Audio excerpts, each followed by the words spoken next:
I haven't been able to watch your DMC chats or your DMC streams, so I'm really excited to hear what you have to say about Devil May Cry. Oh, don't worry. I got a lot Especially to say. the first one. I got a lot bet to you say. do. It's I bet you do. I bet you do. The first Devil May Cry is it's rough. It's a rough game. It's got a lot of jank, that game. Okay.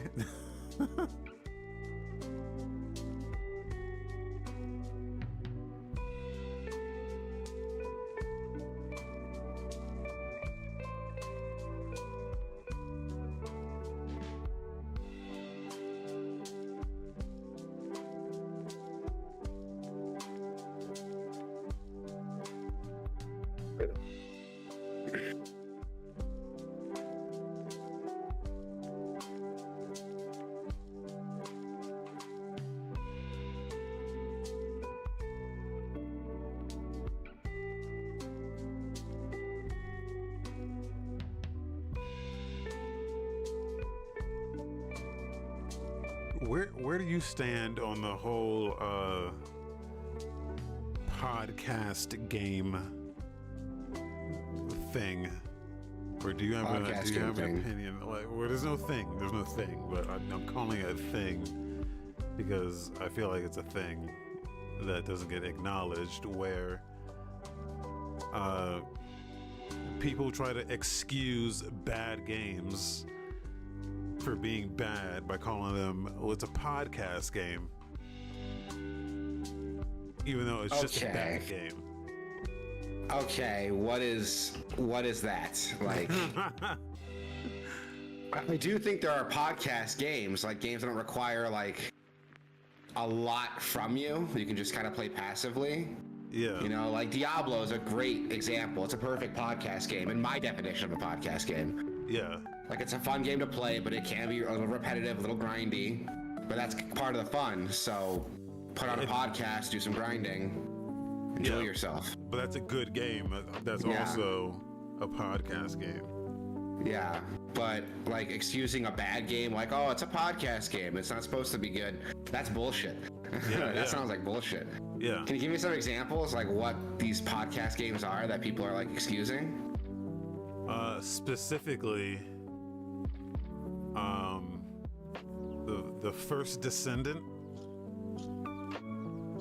which is the Nexon joint. It's like a Warframe mixed with Destiny. Yeah. The Korean fucking bullshit game where it's like, it's a shitty fucking game. You know, it's one of those Korean fucking ass games where you have to grind so fucking much, and all of the content is just repetitive bullshit. Every single mission is a form of stand in this circle and kill enemies, stand in this circle and defend this objective, go to all these different circles and hit the objective, kill all these enemies that are standing in this circle, stand in this circle while your teammates stand in this circle.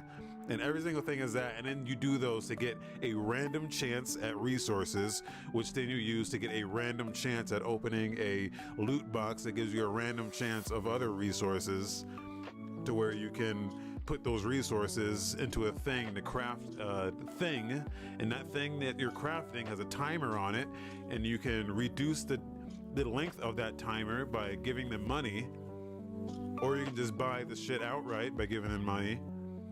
And it's one of those games. Yeah, that but it's very sounds pretty. like a bad game. It's a very pretty game though. Graphically, very nice, and it's got ladies in it that are very sexy.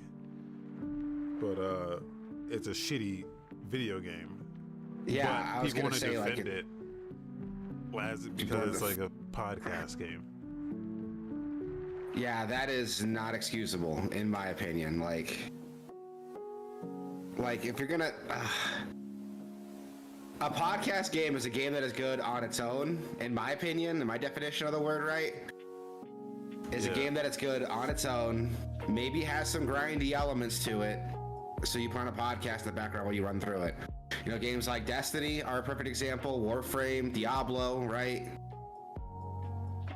Even Monster Hunter, to an extent, I'd argue, can be a podcast game. But a game that is purposely shitty and it's like, oh, it's meant to be played with the podcast running. Like, nah, dog, that's not gonna fly with me. Yeah, that game, the first Descendant, they had to put a notification when you boot the game that says, hey, when you join a mission and you just AFK, it's really unfair to all the other players. Like, that's a game where you can load up a mission and it matchmakes you with other players who are in the area doing the same mission, and people just AFK. Like, it's more fun, it's more effective to just not play the game, because you get all the benefits of actually doing the mission, just standing there and having other people do it, and you still get all the rewards for it. And so people were just doing that. People were just not playing the game, and it was just bad because everyone was just AFKing and like letting the shit play itself. Yeah, it's like so they had to put a notification while you boot the game that says, "Hey, let's keep things fair." Like, when you have to do that, your game is garbage. When people don't want to play your game. Yeah, I agree. Like, if the optimum strategy is to like just not cooperate, like, why even bother doing that? Like, it takes, I would assume if you're hopping into a mission and just sitting there, it's gonna take longer than just helping out, right? Like, yeah, if you're sitting there being dead weight, it's gonna take longer for the mission to get done for you to get those rewards. And if you'd rather do that and then fuck off and do something else than actually play the game, then you're addicted to the rewards and the dopamine from that, not the game. And that sounds awful. That just sounds straight awful, dude. Yeah, I'm glad I never got into that shit. Yeah, I mean, it's a free-to-play game, so it's like, also people try to defend it on that as well. Like, well, you know, it's free to play, and oh, it's free to play. It's free to AFK. I like, unlocked everything without giving them money, type shit. But it's like, okay, like, I'm sure you put, you know, a couple 100 hours into the game and you fucking unlocked whatever you wanted, and that's fine. But yeah, but is that fun though? Like, who gives a fuck if it's not fun? Like, yeah. That's insane to me. As someone who, like, I don't like playing this card, but as like an adult, right, with a full-time job, a family, a mortgage, I can't imagine wasting my time on something like subpar like that. That's crazy to me. Yeah. That is crazy to me. Like, my free time is so limited. Like, spending it booting up a game just to AFK and get these resources is insane to me. But I will say we're in the minority when it comes to that game in particular, because it's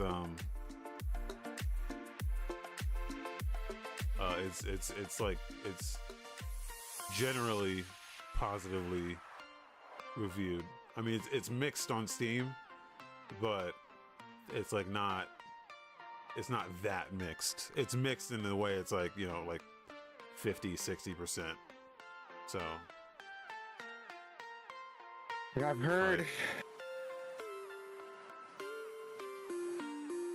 heard like not a lot of good things about it. So that's why I kind of avoided it. I'm like, my time is too like limited to try out like a shitty game. And if I'm not hearing anything good about it, I'm like, okay, it's nothing in here for me.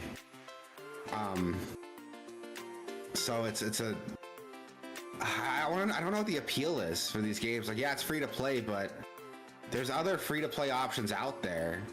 There's other inexpensive options out there if you want to get your fix on like a fun ass game. So it's weird to me that like people are just okay with like this shitty game and the shitty experience because it's free. It's like, I don't know.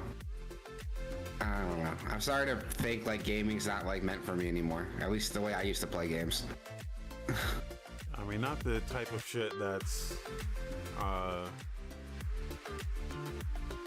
not the type of shit that has to be made in order to be profitable, you know? Yeah.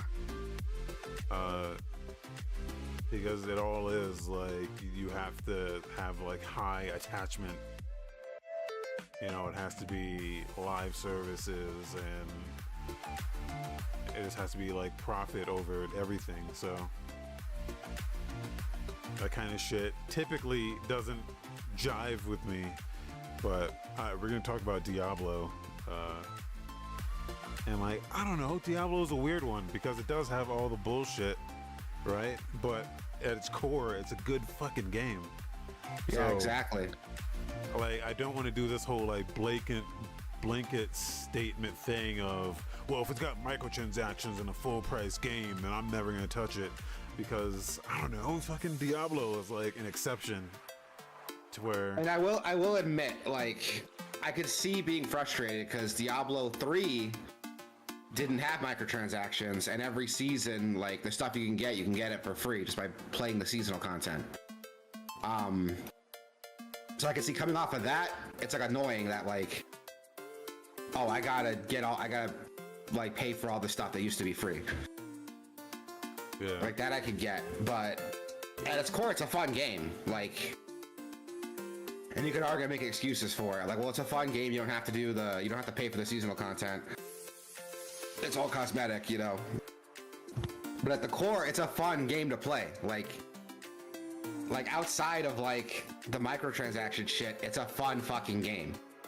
It's an exhilarating fucking game. It's a game I have a blast with when I play through it. When I first started, that game consumed my life for a good chunk of that year. And even now, like when a new season drops and I vibe with it, that's like all I'm gonna be doing is playing through that season. That's my new obsession. And to compare that's also like a podcast game to me. But to compare that for some of the other like free-to-play, like overly profitized garbage that we see is a little disingenuous, in my opinion. Yeah. Like, it's a symptom of the problem with the game industry, for sure, which is like profit over like, you know, creativity and making a fun game. But it's definitely the least egregious of that example than like other games we've been seeing come out. I don't know. I don't know what the solution is. I don't have a one-size-fits-all answer here. I just like to play games, but yeah, to compare that to something like this, the first Ascendant is that's disingenuous and shitty.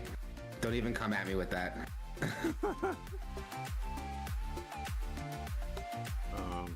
Okay. Well, let's. Okay. I think we're ready here. That's the pre-show, which you can listen to if you check us out on YouTube. Well, if you're hearing this, you're on. If YouTube. you're hearing this, yeah. I mean, like once it's pre-recorded, you can listen to the pre-show. Yeah, but I cut it out of the uploads. I thought you did two uploads. I did one upload is like the actual edited episode, another one's like the live audio with the pre-show included. Yeah, the live one gets auto-recorded. Like the live one's auto-saved, so yeah, it's just archived. Gotcha. Okay. Here we go. Let's go. I fucking almost choked eating Burger King this morning. On what? I got this burger, like this double, they're like double bacon cheeseburger or whatever, or they're double bacon king, whatever. Wait a minute, they sell that before? Oh yeah, you can get burgers all day there. It's awesome. Holy shit. Yeah, it's great. And specifically, I have Walmart Plus, which new perk Walmart Plus has, if you don't have it, 25% off on all digital orders for Burger King. So why is that a thing? I don't know.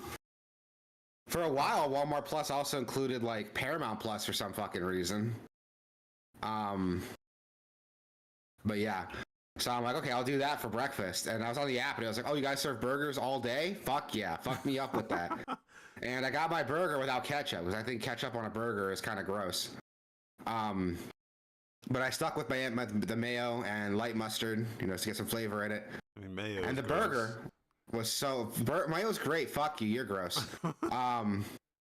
But the burger was a little dry, so I was eating it, and I was like, oh, I was eating it on the drive home, and I get here, I'm like, okay, I'm almost done with the burger. I might as well just finish it in the car, so I'm like finishing it in quick bites, and I go to swallow it, and it's like stuck in my chest. It's like, so I wasn't choking, but it was like, it was in my chest, you know, it was like, it hurt going down, and it was just there, and I'm trying to like swallow, and it hurts. And it feels like when you gotta like burp and like it's stuck. It felt like that. Oh God. And I was trying to burp, and I would actually burp, and it would just make it feel worse. And I was like, oh my god, is this how I die? I'm like, I could breathe, but it really fucking hurt. Like that's just it. It hurt really fucking bad. And I'm trying to drink my soda, but it's like a Sprite, but it's like that fountain Sprite, so it's crispy as fuck. Oh, so that made it like worse going down. And I was like, oh my god, I'm gonna die. This hurts so bad. And then it just went away.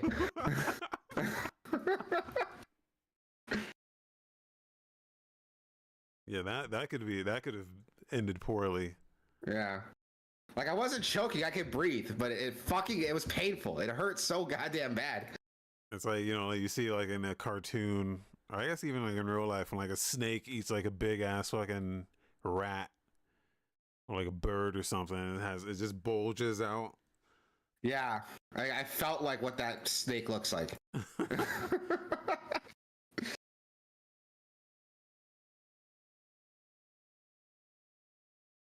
Yeah, I definitely felt that. I know what that feeling is. Yeah, I've definitely felt that before. I felt it before too, but this is like the most intense it's ever been. Yeah. Like it's never been that bad before. I don't know what this was.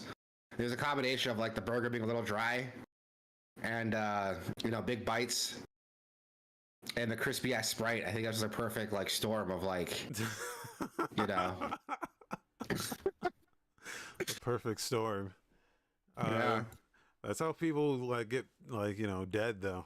Like they fucking like they choke on shit and then they get ashamed and like hide and they're like, oh, I'm not choking, but I'm choking. See, with this, it wasn't choking. I could breathe. It hurt to breathe. That's the only thing. It hurt to breathe. It hurt to move. And I was like burping, trying to get it out. So I'm just sitting here like disgusting, just like, bleh, bleh, bleh. And it's like, and it hurt every time I did it. I'm like, oh my god, this feels awful. I'm gonna die in my car parked in front of my house. Yeah, that's and no one will find you. Yeah, they'll find me, but you know, by then it'll be like embarrassing. My wife will be like, why aren't you picking me up? Yeah, my wife will be like, why aren't you pick me up from work? And she'll think like I forgot about her. And then she's gonna see I died, and then she's gonna feel bad. And I'll feel bad because I made her feel bad. You'll feel bad like, in the afterlife. Yeah. It was like, I'm glad I didn't die. Like, you know. You probably would have been like, where the fuck is Rick? Like, we're supposed to be doing this show. Like, what an asshole. He said he was gonna be a little late, but this is ridiculous. He said he was taking a shit, man. What's going on? Yeah. You fucking get the Elvis? Yeah. And you're never gonna find out what happened to me. Like, my wife's not gonna like, she doesn't know you. She's not gonna like reach out to you and be like, oh yeah, Rick died. She'll just think I'm just some asshole who just like skipped out of the show. That'll be my legacy. Some tragic shit, but that does happen though. Like, you know, you have like a Steam, you know, your like Steam friends list. It's just filled with people who haven't been like logged in for fucking decades. Yeah. And you're like, fuck, whatever happened to these guys? Oh. There's some people on my Steam list in my PlayStation like friend list. I'm like, I don't know who the fuck you are. Like, I try to limit like my friends list to people I know in real life or people I've like you know personally or I've extended time with. Yeah. So every once in a while, there's like a person I'm like, who the fuck are you? I remember names. It's the problem is when people change their names because you can do that. Yeah. I know Steam lets you do that, but it keeps a log of your previous names. So you can just hit a drop down and go, oh, that's Colby. I remember who that is. PlayStation, I don't think it does that, but it does have, PlayStation has, you can mark someone as a close friend, and then this shows their... You see their real name, yeah. Yeah. Which great for personal use, shitty if you're streaming. So... Oh, yeah. Like, Xbox does something similar, but it links to your Microsoft account, so it just shows your name. Yeah. Which weirded me out when we were, like, playing a game we had each other on Xbox, on, like, the Xbox Microsoft account, and it, like, just showed me your full name. And I was like, oh, that's not good.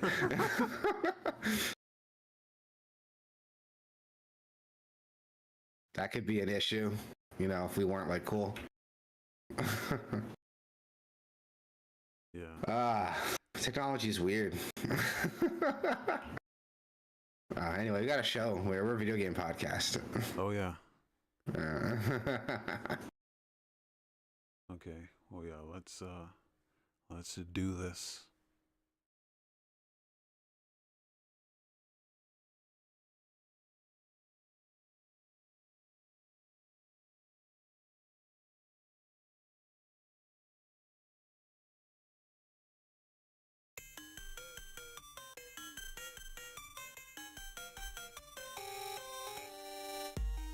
What's up, everybody? This is Podcast Gameoverse episode 191 for Thursday, October the 3, 2024. I am Wasabi Ice Cream, joined, as always, by Rick. What's up? What's up, everybody? It's Rick. I'm here to talk about some video games. Been a while. Been away from the show for a while. Shit's been crazy. Life's been getting in the way. I've been playing some games. You've been playing the games. Let's get started, man. Tell the people about Ring Fit Adventure.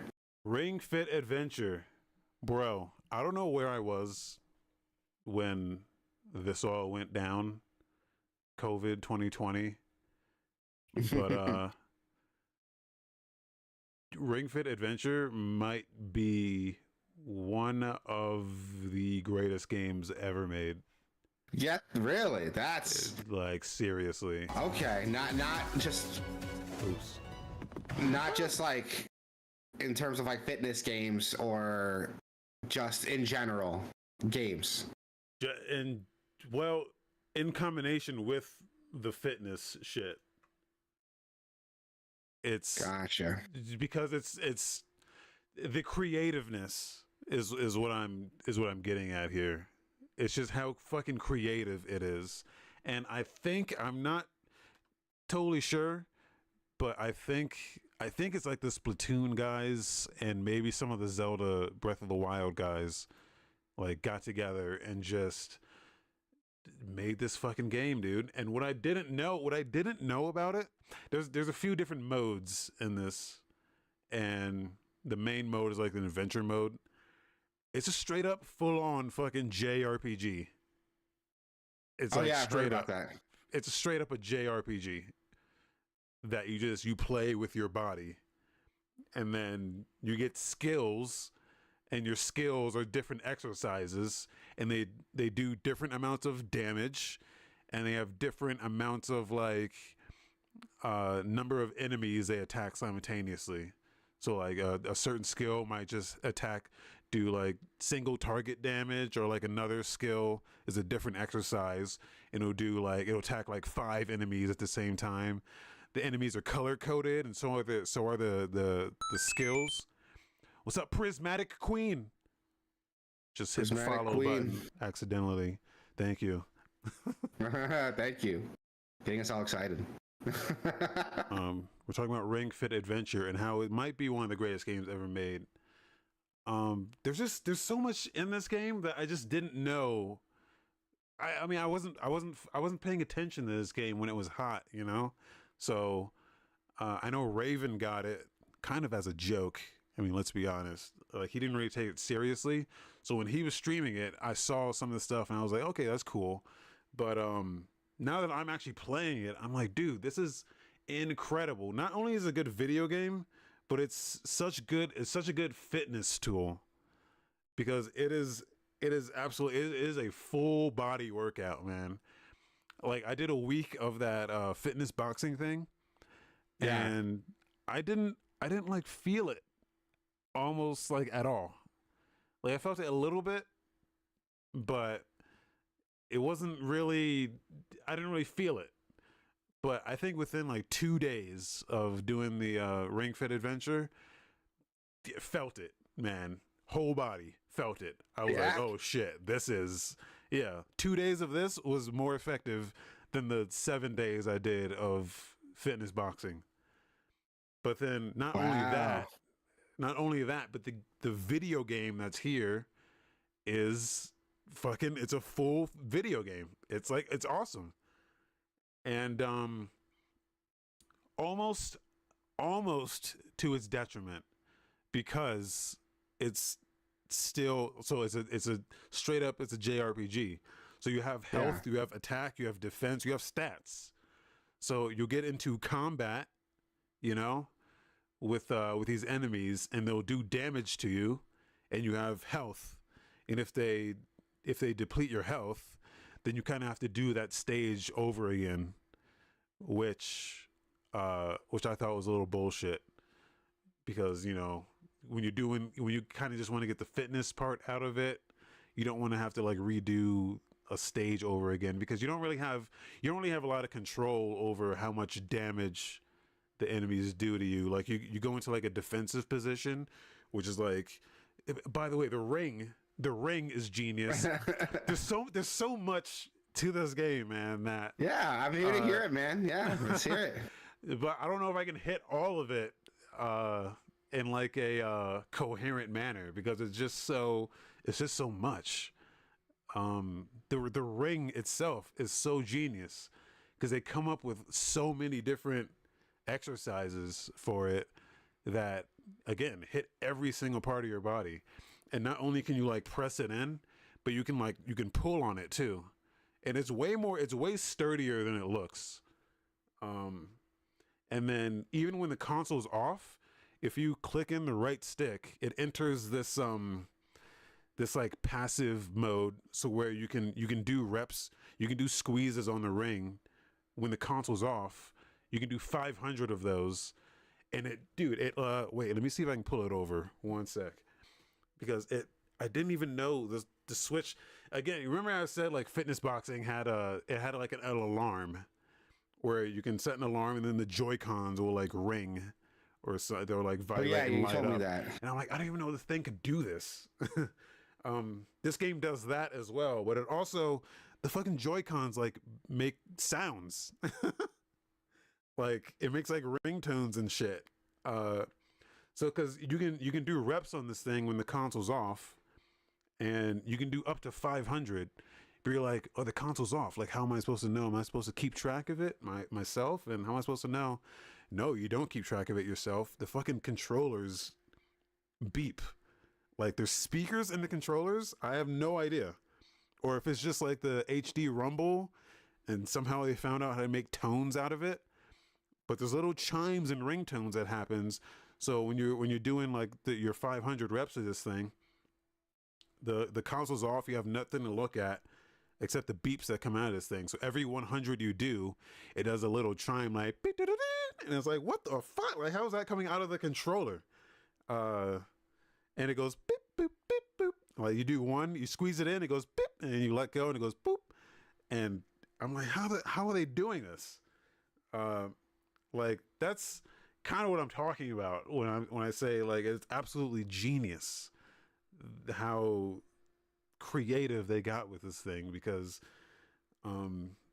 it does a lot of shit where you're like, this is incredible. I don't know how they came up with this. Geniuses at Nintendo, like they're good at just being creative, and I kind of love this game for that. Yeah, that sounds awesome. Yeah, I don't know. There's so much. The infrared sensor. There's an infrared sensor in the Ring Con as well, in the controller, which I've never seen used for anything else on the entire Yeah, me neither. platform. I'm sure it's used for something on the platform, but in this game they use it to get your pulse after you do one of the levels. you put your thumb on it and it gets your pulse, dude. Like, and then I'm like, how the fuck? How does this work, man? It's like super, it's insane. It's insane the amount of things they came up with for this thing that just work, and it just works. And the difference between this and fitness boxing is it knows your position, because you put one Joy-Con in the ring, and you put the other one in the leg strap, and you wrap it around your leg. So it knows your position at all times, because it knows the position of the ring and you're holding it, and it knows the position of your like legs, which makes it very difficult for you to cheat. You can still cheat in a lot of stuff because it's not tracking your like absolute position. It's just tracking, the movement of the ring. So you can move the ring and not your body, and it'll kind of pick up on just that. But yeah, and it's the more effective you are at doing the moves, like the more you actually get into it and the more energy you put into it, the more accurately you're doing the moves, the more damage you do to the enemies. And there's a bunch of yoga moves which I didn't expect. You actually have to run through you have to actually run through the levels, so you actually have to like jog in place. You have to do like high steps. It like really gets your entire body involved. That's really cool.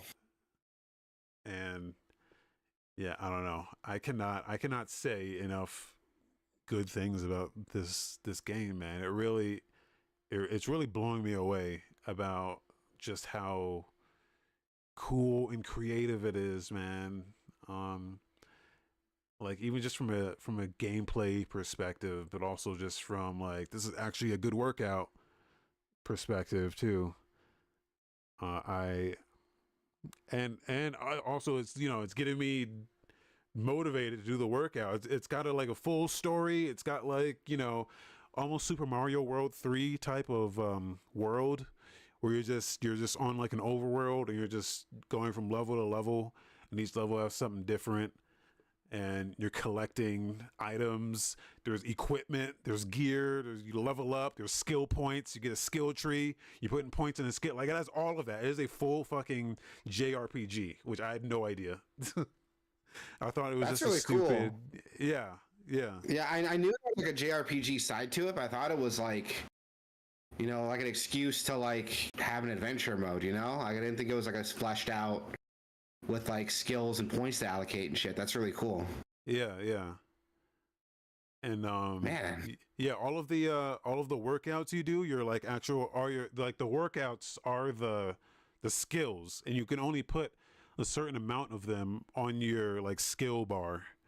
So, but you keep unlocking new ones. So it's like, oh, this one's like an arms one and it's yellow, or like this one's abs and it's yellow. Arms are red, and every enemy has a different color. So like arms are red, so arms will be more effective against red enemies. Yellow skills or workouts would be more effective against yellow enemies. But you can only put so many on your skill bar. So as you start unlocking more and more skills, you have to like pick and choose which ones you put in that bar. You can't have all of them. Some of them you can use and it restores your health in the middle of combat. And yeah, it's just like they really like thought about this from a gameplay perspective, where I feel like just that's very difficult to do with keeping the fitness aspect in mind as well. And it just seems so effortless. It seems so effortless on their part that it's like truly one of the most innovative games ever. It's so cool. It's so cool. And I don't know how many people have. I heard it was like very popular during COVID, but Yeah, I I think heard it that maybe too, and it was really hard to get. It was like it was COVID. People might not have been actually taking it as seriously as I feel like it should be taken, because like as a video game, it is absolutely genius, man. It is absolutely genius. And but also as like a fitness tool. Like it works in both ways. And now that like COVID's over and people aren't like thinking about this anymore, like I'm wondering if people actually value this for the genius that it actually is, or if it was just something to do because they were just stuck at home, you know. Like I kind of want to go back and read some of the coverage that this game got, because I missed all of it. I was not paying attention. Uh, but yeah, now that I've actually played a significant chunk of this, I'm also wondering how many people actually like finished the game, because it is a full fucking JRPG. I'm not sure how many people actually finished it, you know, because it is like you have to fucking use your body. It's like not, you can't just spend like, you do like a 24-hour marathon of this game, because you would like break yourself. You would fucking die. Yeah, it's incredible, and I think it deserves to be in the discussion of greatest games ever. It's that good, it's that innovative, it's that creative. Yeah, it's they knocked out the park with this, man. It's, I don't know what else to say about it. That sounds awesome, man. Yeah. So I don't know. Like I feel like everyone should check this out. Um, don't be dissuaded by it being like a fitness thing. Like if you're like, oh, you know, I'm like not the most fit person in the world, I can't do all. It will tailor your. That's the thing about fitness boxing, is that fitness boxing was literally the same thing every single day. It did not evolve at all. Even though I did it for a full fucking week, it was the same thing that entire week, every day. But this, when you boot it up, it's like, hey, how you feeling? You know, did you tired? Did you eat anything? Are you hungry? Like it asks you questions, and then it like tailors the workout based on what you tell it, and you can just adjust it at any point.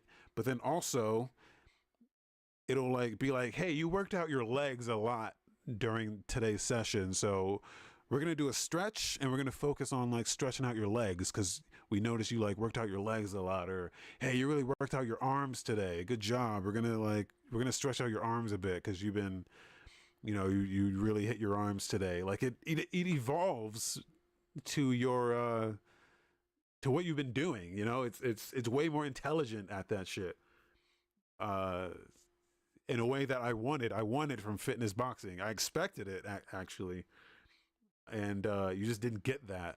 But this is way more intelligent at that. And yeah, everything just gets progressively more like, as you keep going through it, it just gets more and more. They just like trickle things on. It's like, oh yeah, I'm really feeling it now. I'm really feeling it now. It just keeps like upping the ante, and you can tell it like, hey, you know, last time was a little easy. Can we like up it up a little bit? And yeah, it's just good at evolving. uh, That's really cool. It's so funny, like you said, to come from like, you know, that boxing game, which was like the opposite end of the spectrum, to this, you know, something super feature rich and, you know, very adamant to like getting you a good workout. Like it's really cool to see that. yeah. Yeah. That sounds awesome. You're convincing, you're selling me on it, dude. Everyone should try this, because it's like, it's that good of a video game. But I think a lot of people are going to get dissuaded at like the fitness part of it, but you can really just put into it as little or as much as you want. Like it really, it really adjusts to what your level of fitness is.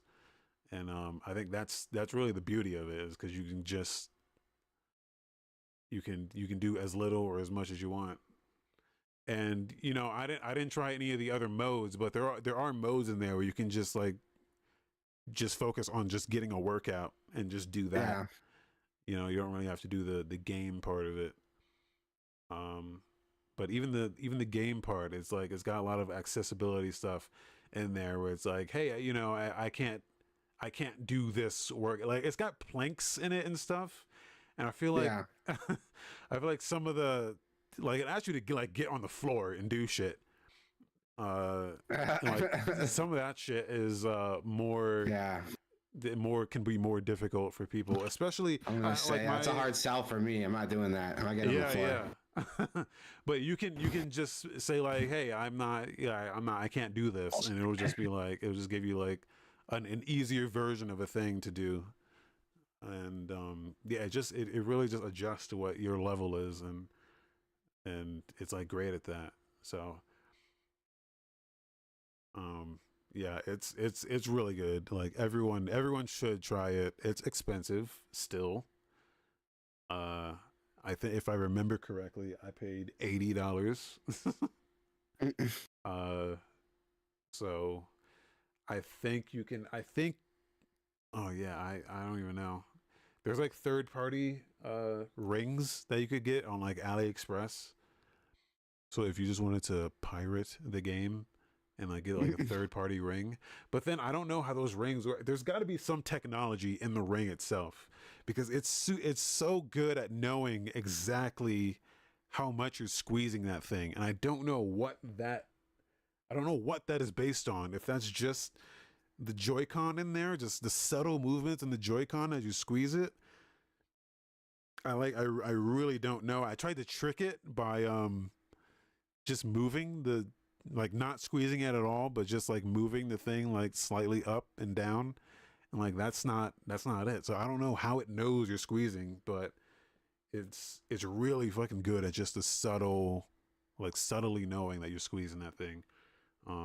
Because the more effort you put in, the more like damage you do on attacks. So like it knows like if you really exaggerate your movements and really get into it, you do more damage.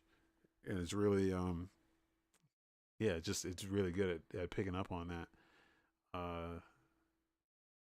Yeah, it's fucking good, man. Um it's good.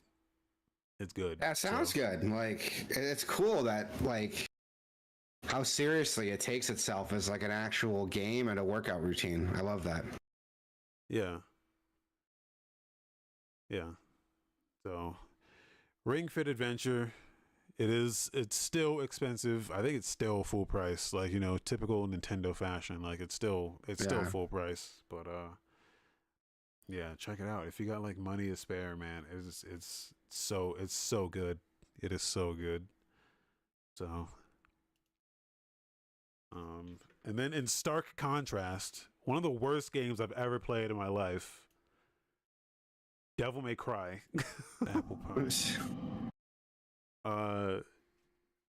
Devil May Cry is a terrible video game. Yeah, the first one's not great. Yeah, you could see. I will make the argument that for the time it came out, you could see like how it was like revolutionary and why it got the reputation it did and the sequels it spawned. No, but I hindsight, like today looking back, I'll argue there's nothing like Devil May Cry in the market at the time. Like looking at the time it released versus like now with all the improvements we've seen to that genre. Yeah, it's a rough game to get through. It's really rough to get through. Yeah, playing it, I don't. So what gets me is that everyone talks about how bad Devil May Cry 2 is. Yeah. But nobody talks about how bad Devil May Cry 1 is. And in my mind, I'm like, how the fuck how did they get a sequel? Well, how is 2 worse than this and this is this you'll bad? see. You'll see. I'll like see. 2 does a lot of shit that's like what the fuck were they thinking? Like 2 goes in such a weird direction with the story, the combat, Like it's so much worse, like objectively, than the first one. This game is like bad on so many levels. Where do I start? Number one, it doesn't tell you shit. So like I was like running around, like see at the very fucking beginning of the game.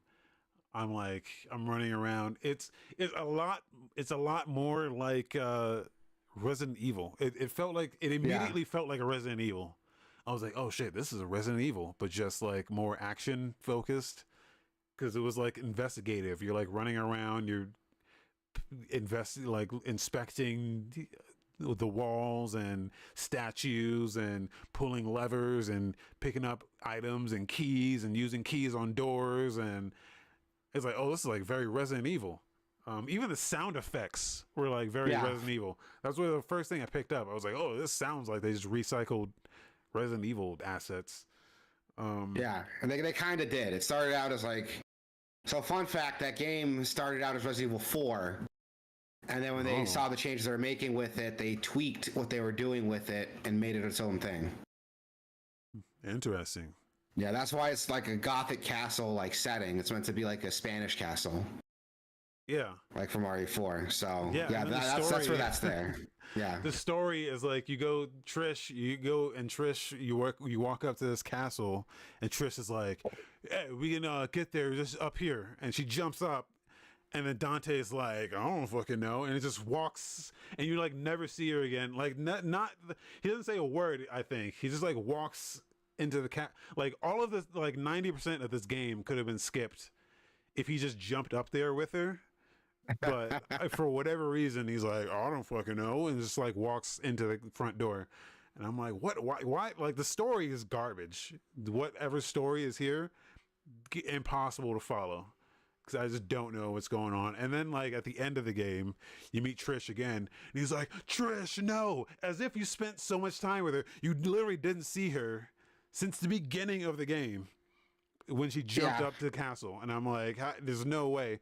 Well, anyway, so like, yeah, they're like, the whole like story is bullshit. And then like, it doesn't tell you how to play the game at all. So thankfully someone, I was like at the first like spider lava boss, and I was streaming it, and someone on Twitch came in, and he was like, "Hey, just do that attack that you unlocked, and you can kill the boss real easily." I was like, "What do you mean do the attack? I bought the attack, and it didn't even tell me how to use it." He's like, "Oh no, if you go into like the weapon menu, and like it'll show you a list of your attacks, and you can." I was like, "Oh, okay." Like, yeah, you know, you like buy the attacks or whatever, and it doesn't tell you, like, oh, you bought this attack, here's how to do it. But also, there's like a dodge move that doesn't tell you. There's like a bunch of moves in here that I had no idea you could do until this guy pops in and he was like, oh, yeah. And then you can just like run away from a bunch of fights. Yeah, you don't have to fight everything. Yeah, it just doesn't tell you shit. I would have never finished this game. Well, actually, I am never going to finish this game, because I rage quit. But I would have never gotten past like the first chapter, because there's just so much bullshit that I will argue that that's kind of the fun of the game, is like exploring and learning what you can and can't do. No, it's not. It's not fun. I'll argue it is. The checkpoint system is so dog shit. It sends you back so far that you have to redo all this shit. Like if I had to do that, if I didn't know, I would have quit this game so much sooner. The checkpoint system is horrendous. Because it's just like, it's like a boss rush. Like every fucking chapter is a new boss, and it's like 3 bosses in a row, and it's like and if you fucking die, you do the whole goddamn thing again. And then, God forbid, if you have one of those yellow orbs, the yellow orbs are the fucking worst, because you waste all your items, and then it actually does checkpoint you, and it checkpoints you with all the shit that you used gone. So it's like even worse if you have one of those checkpoint items. So I was like, no, fuck the yellow orbs, because it's where I would rather like get all my shit back and then go back to the checkpoint so I can actually like buy shit and like, you know, I know what I need, so then I can go back and actually like not waste all my resources. It's bad. It's so bad. It's bad. the attack system is bad. By the way, I'm playing the original PS2 version, which as I understand is the harder version.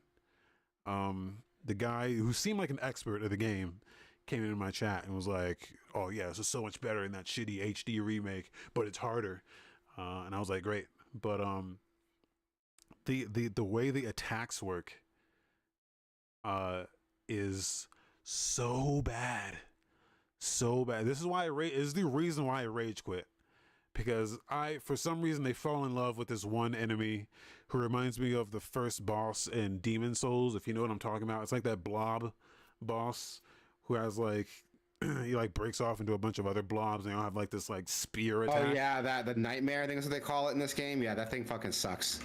They love this boss because they make you fight him 3 times. I mean, they make you fight like most of the bosses multiple times, but it's never any better, and it's the same solution every time. But the thing that sucks about this boss is there's stuff on the walls. There's like little things on the walls that you have to attack to like disable it, and then you can actually attack the boss. But the way the attacks work in this game is it tries to gravitate to you. It like auto attacks. It auto aims your attack towards enemies that are nearby. So if you're trying to attack the thing on a wall and there's an enemy nearby, it turns you the fuck around and auto attacks the enemy that's near you and not the thing you actually want to attack. And so when you're fighting this boss in particular, who like not only like has like his boss hitbox, he like spawns like little worms, and those worms are like, you can just ignore them for the most part, because what you want to do is like hit the little icon on the wall so you can disable the boss and then you can attack the boss. But if there's fucking anything nearby you, you don't hit it fucking auto gravitates to fucking the worms. You're like, fuck, Yeah. just attack the goddamn wall. Dude, I was getting so pissed off. I rage quit. Like, Lori, I quit this game. Like, at the last. I don't blame you. Chapter. I don't blame you. Like, the first game's not for everybody. Like it's very stiff compared to like the later games and even its contemporaries now. It's not a great game to play now. It's a bad game. It's a bad game. I'll argue it's a bad game compared to today's standards. The game was pretty dope when it came out. No. I disagree, man. I played that game as a child and I was fine with it. So like that's my thing is this game is bad and somehow 2 is worse. I don't understand how they got the opportunity to make a 3. That's where I'm like, that's what I'm telling you, just skip 2. Go right to 3. I told you from the start, like just jump into 3. But now I have to know. Yeah, but you were adamant, like, oh, you want to play them like in order, and I'm like, okay. Yeah, I didn't think it was gonna be this bad though. Like that's the thing, is nothing prepared me for just how bad it is. Like when you say it's like a bad game, I'm like, I don't know. I played God Hand. That's a bad game, but I like it.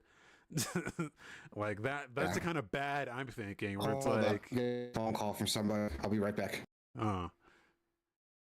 But yeah. When people say it's like a bad game, I'm not expecting like bad. I'm expecting, oh, it's bad, but it's got like a charm to it. I don't see any redeeming factors in this game whatsoever. I want to be honest with you. It is like, it's legitimately one of the worst games I've ever played in my life. I'm a worse human being for having played it, and but now I have to see what 2 is. I have to see how is 2 worse than this. See, Anella agrees it was bad. See? Yeah, but now I have to see, and I have to play. I have to at least dip my toe into Devil May Cry 2 and see how that could possibly be worse. Like, how could they have not learned anything from this game and not have contributed into 2? Like, that is where my curiosity is. And then how they have 2 fucking shitty games and then have a 3 that's like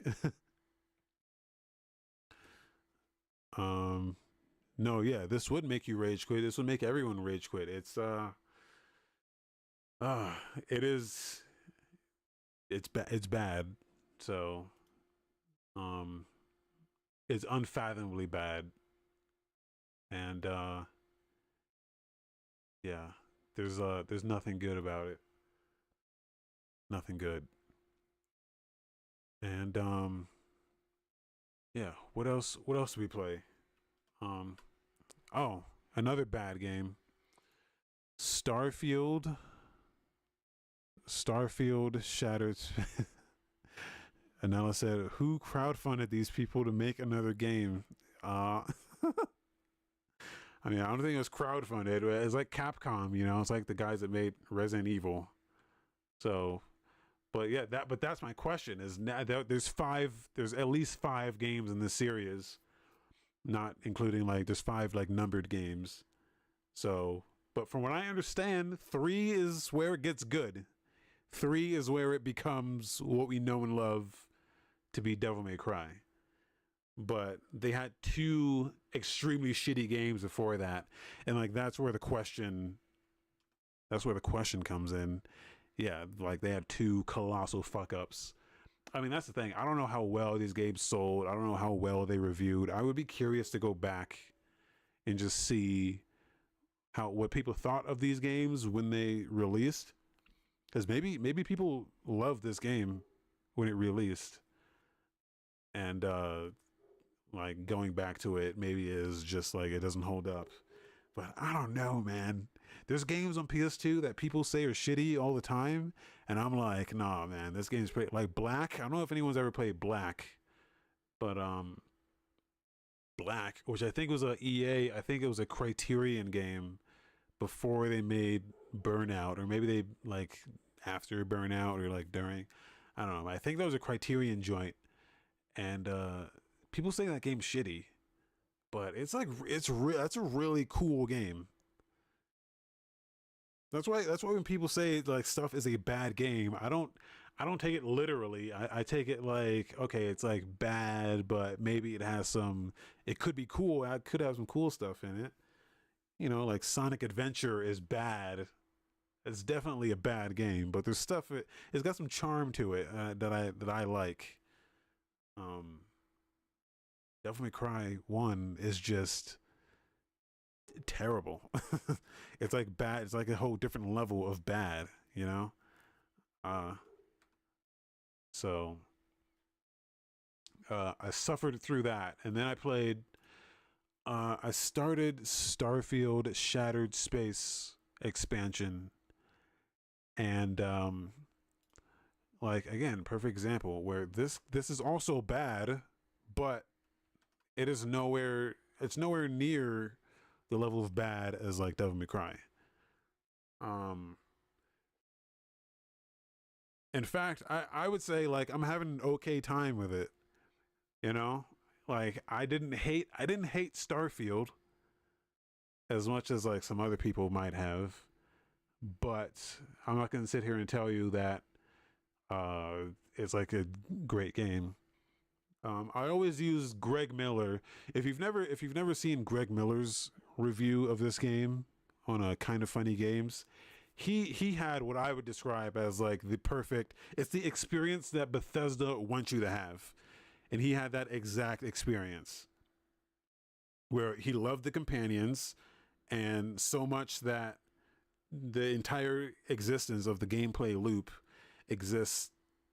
It's centered around his love of like the companions. And all right, I'm back. Sorry about that. Welcome back. Yeah, I was so a little behind the scenes on my life right now. My wife and I are getting our backyard redone. Ooh. And yeah, the landscaper we hired is coming by today to do the work. It's gonna be a couple days. He's working, and my neighbor and I share a tree, and she saw my landscaper here, and she was like, "Hey, if you're getting work done," she's like, "let me know how much he'll charge if you can come to my side and trim that tree on my side. I would appreciate it." Oh. So she was like, "Give me the money so I can give it to my landscaper so he can cut the tree on her side." Oh, okay. I thought she was going to be like, you can't touch this tree. This tree is a landmark. They don't make trees like this anymore. Yeah, it's a weird situation. The tree's on my side, so technically it's my tree, but I guess the roots like go to both sides, so technically both of our tree. So, but her main thing is that the tree kind of grows over onto her property, and with the storms we've been having, it's super dangerous. If like that tree comes down, it'll like fuck up both of our stuff. If the branches like get blown off, it'll fuck up our stuff. So her and I came to an agreement. We'll split cost on like maintaining that tree. Okay. See, that's a good neighbor right there. Nah, she's cool. I love Sonia. She's really cool. When my son turned 1, I was gonna have a bunch of people over, and I let her know like, hey, I'm gonna have a lot of people over for my son's birthday. It's only been for a couple hours. She was like, oh, that's totally fine. If you need parking, you can park over here on my driveway. She was super cool. Like I like Sonia a lot. She's really cool. Anella in the chat, which you could be in the chat if you go to gamerverse.com/Twitch or /YouTube or /Discord.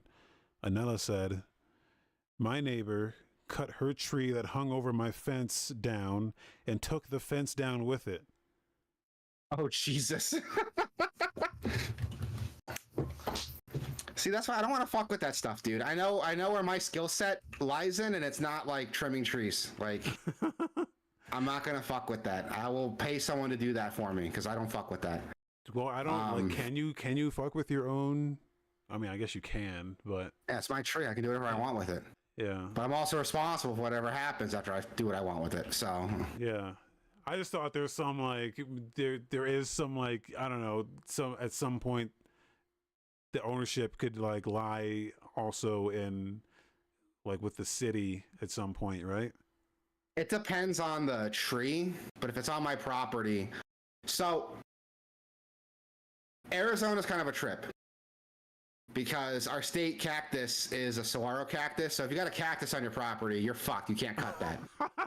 That's like a protected plant. You can't cut that. But like a tree and stuff, that's not a big deal. But the way property laws are, like, if the tree grows over to someone else's property, like that's their property and their responsibility. So it goes both ways. Let's say I have like an apple tree, right? And one of my branches grows into my neighbor's yard. Any apples that grow off that branches are legally my neighbor's. I can't restrict them from grabbing those apples. Yeah. I can't tell them that they can't pick apples from there. I can't pick the apples off of it once the branch has grown over there. That's their apples. But I can trim the branch on my side if I want to be an asshole and no apples for you. But it also works both ways too. Like if that it's an inconvenience, right? You know, it's like a tree that has like a bunch of like leaves on it that fall off. It's the neighbor's responsibility to take care of that.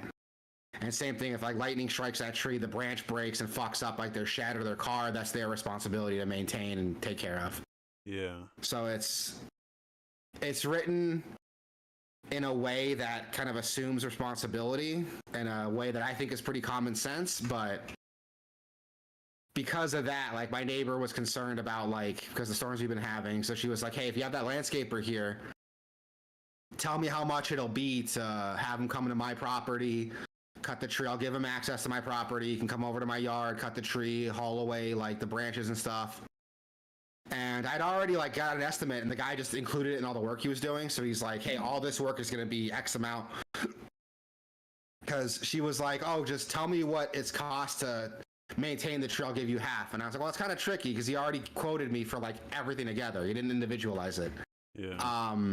So I asked the guy, I was like, hey, how much are you going to charge my neighbor to go to her property, cut the tree all the way? And he like looks at it, he's like, oh, 120. So I was like picking that up from her so I can give it to him. Oh, okay. Yeah. I'm trying to like be a reasonable neighbor, you know? Oh yeah. I'm gonna be. My plan is to live here for a while, so I'm trying to be like somewhat reasonable and accommodating with the people that live like right next to me. Yeah. No, yeah. So far, no one's been an asshole, so that's good. Yeah. But that's what I was dealing with. So you hated Devil May Cry. You think it's the worst game ever? It's one of the worst games I've ever played. Yeah. Worst game ever? I don't know about that, but it's probably close. I actually don't have a list of that. Really? But I guess it's number one on the list right now. If I That is harsh. Okay. But all right. but I'm gonna play 2 because I have to know. I just have to know. It's fucking so much worse, dude. It's so much worse. Yeah, You think the auto targeting and that was bad? Oof. There's no way. There's no way it could be worse. But now that It's so much worse. It's so much worse. Now that I have context for how bad it was, It's so much worse. Like, so the reason why I defend Devil May Cry 1 is because a lot of ideas of Devil May Cry 1 carried over to 3. I'm not going to spoil it, but there's a lot of like combos, the way some moves are executed that carry over to the later games. Yeah. Devil May Cry 2 completely changed up its combat system and the way combos work to make it easier, but it just made it harder to play and worse to execute. None of that shit carried over with the later games. Except for like some of the gun stuff. Devil May Cry 2 does a lot of work to like make the guns cooler, but they're still really shitty compared to like just using a melee weapon. Yeah, it's you'll see. It's not good. It's not a good game. Yeah. Like if you didn't like Devil May Cry 1, you're gonna hate Devil May Cry 2. Fuck, even if you liked Devil May Cry 1, you'd hate Devil May Cry 2, if I'm being honest. We'll see. We'll see. Maybe I'll actually enjoy it more, but I don't know. There's a chance. If you enjoy it more, there's a chance your brain might be broken, bro. I'm gonna be honest with you. If you come out of Devil May Cry 2 like I actually like that more than 1, we can't be friends anymore. I think like it's hard to imagine anything worse than that first game. It's hard to imagine. So I'm gonna play 2 and we'll see. But it's hard to imagine anything is worse than that. So I am so excited for you to get to 3. Like I really am so excited for you to get to 3. Yeah, me too. That's a good one. I like 3, and the Switch version specifically because they changed the style switching to like be on the fly, which some people might give you shit for if you like see a purist and they're like, "Oh, it's your first time playing it. You're playing the Switch version." Like, nah, fuck them. Like, that's the best way to play the game, in my opinion. Oh, that was one of the things I was going to ask you about because there's 2 versions of the new Devil May Cry 1. Wait, yeah. What the fuck are you talking about? Okay, let's try that again. I own that game in 2 different ways on Steam. I have Devil May Cry. I have the HD collection, right? Yeah. But also, let me look at Steam. Because I noticed this when I was going to load it up the first time. I have 2 different versions of that game, but they're separate. Devil May Cry 1.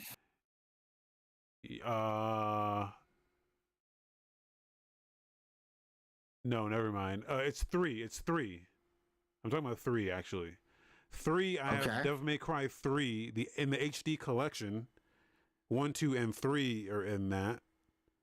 Yeah. But then I also have Devil May Cry 3 Special Edition on Steam. Wait, what? It's separate from the HD collection.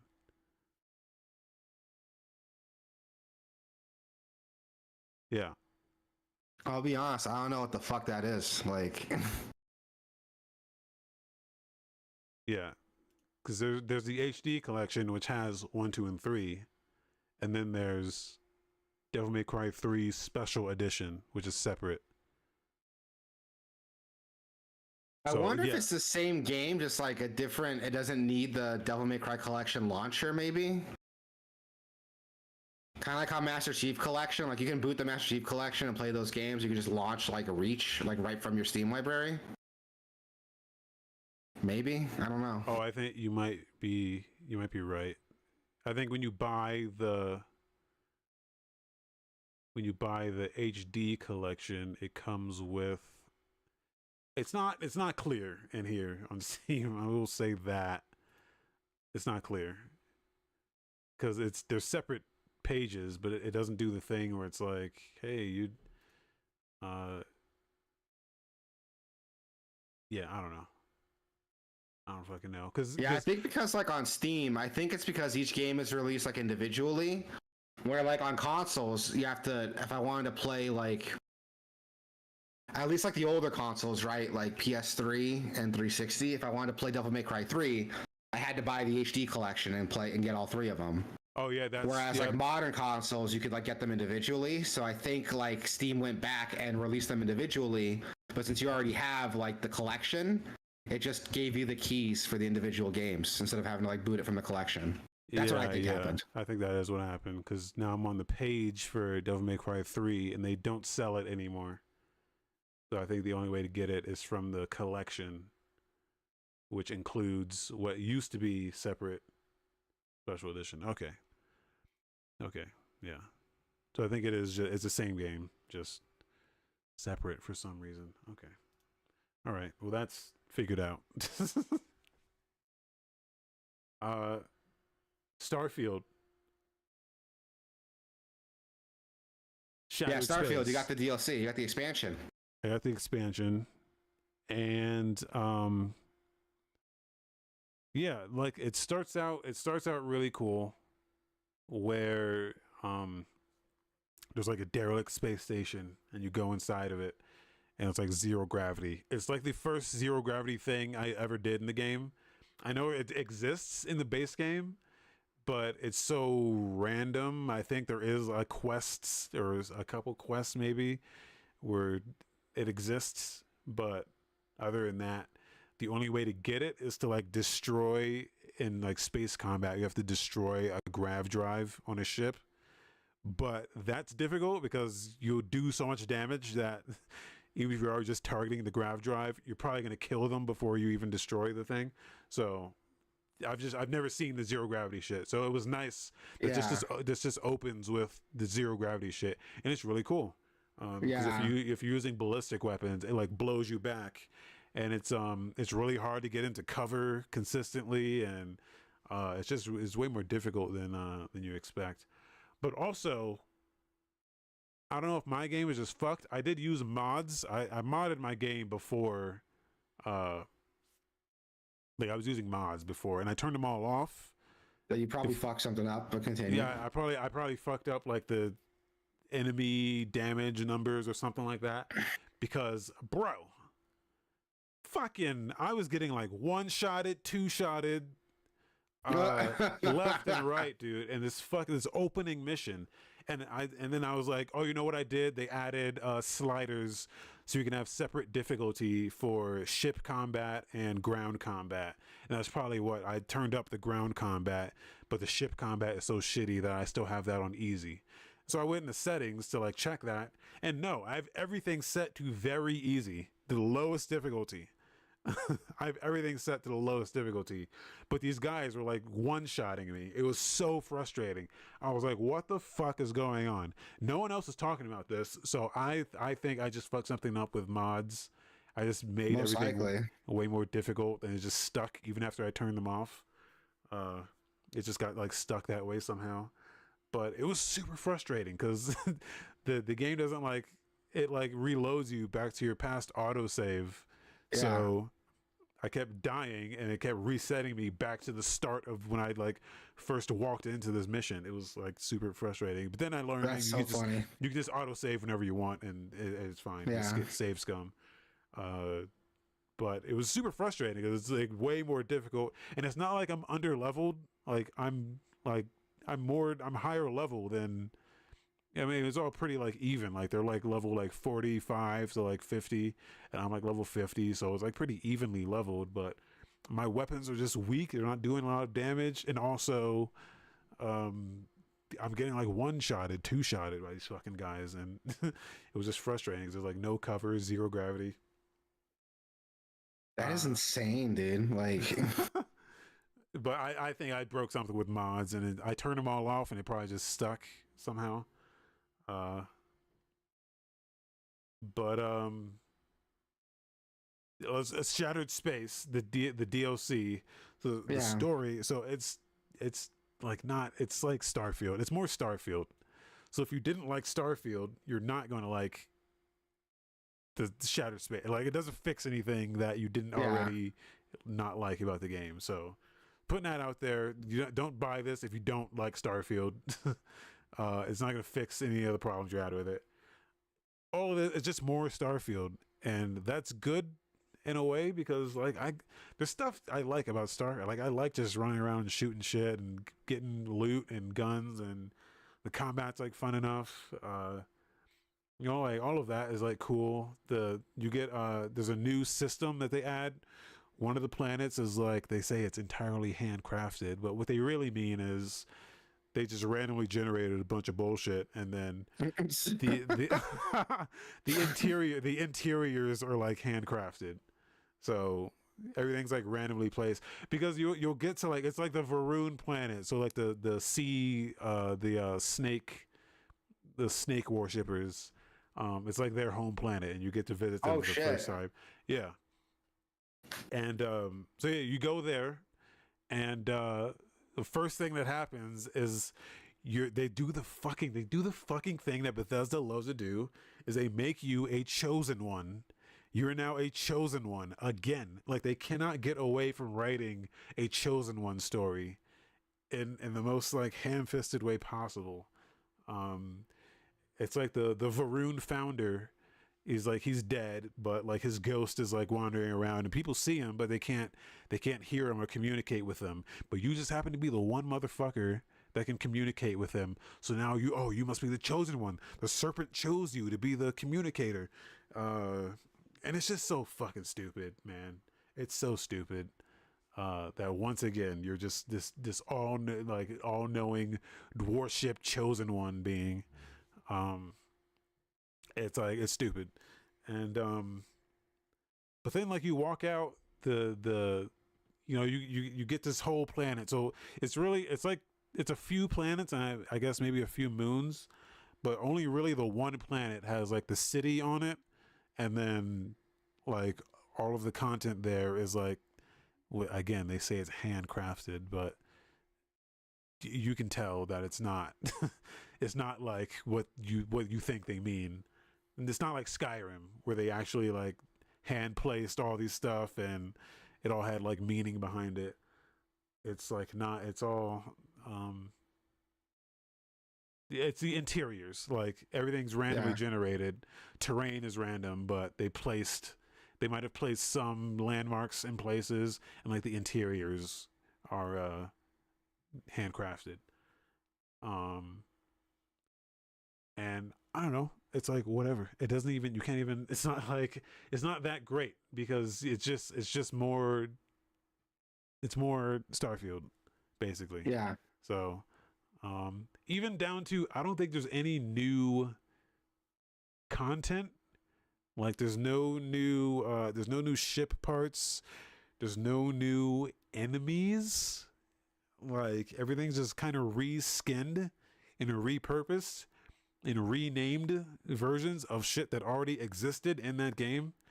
But then they'll call it like, ooh, this is a Varun fucking phantom. And all it is just a reskinned, like there'll be a creature that's like, oh, it's like a fucking monster. It comes from the void. And it's just a reskin. It's like an enemy. It's like a monster you've seen on every other planet, except it's like blue and glowing and shit. And you're like, you guys, they put in such low effort. And it's so obvious that I don't. There's people on like Reddit that are going like, oh my god, this is their best DLC ever. And it's like, bro, have you played Far Harbor? I know, right? Like there's shit like Shivering Isles. Like they've done so much better. This is like such a low bar because Starfield was already a low bar.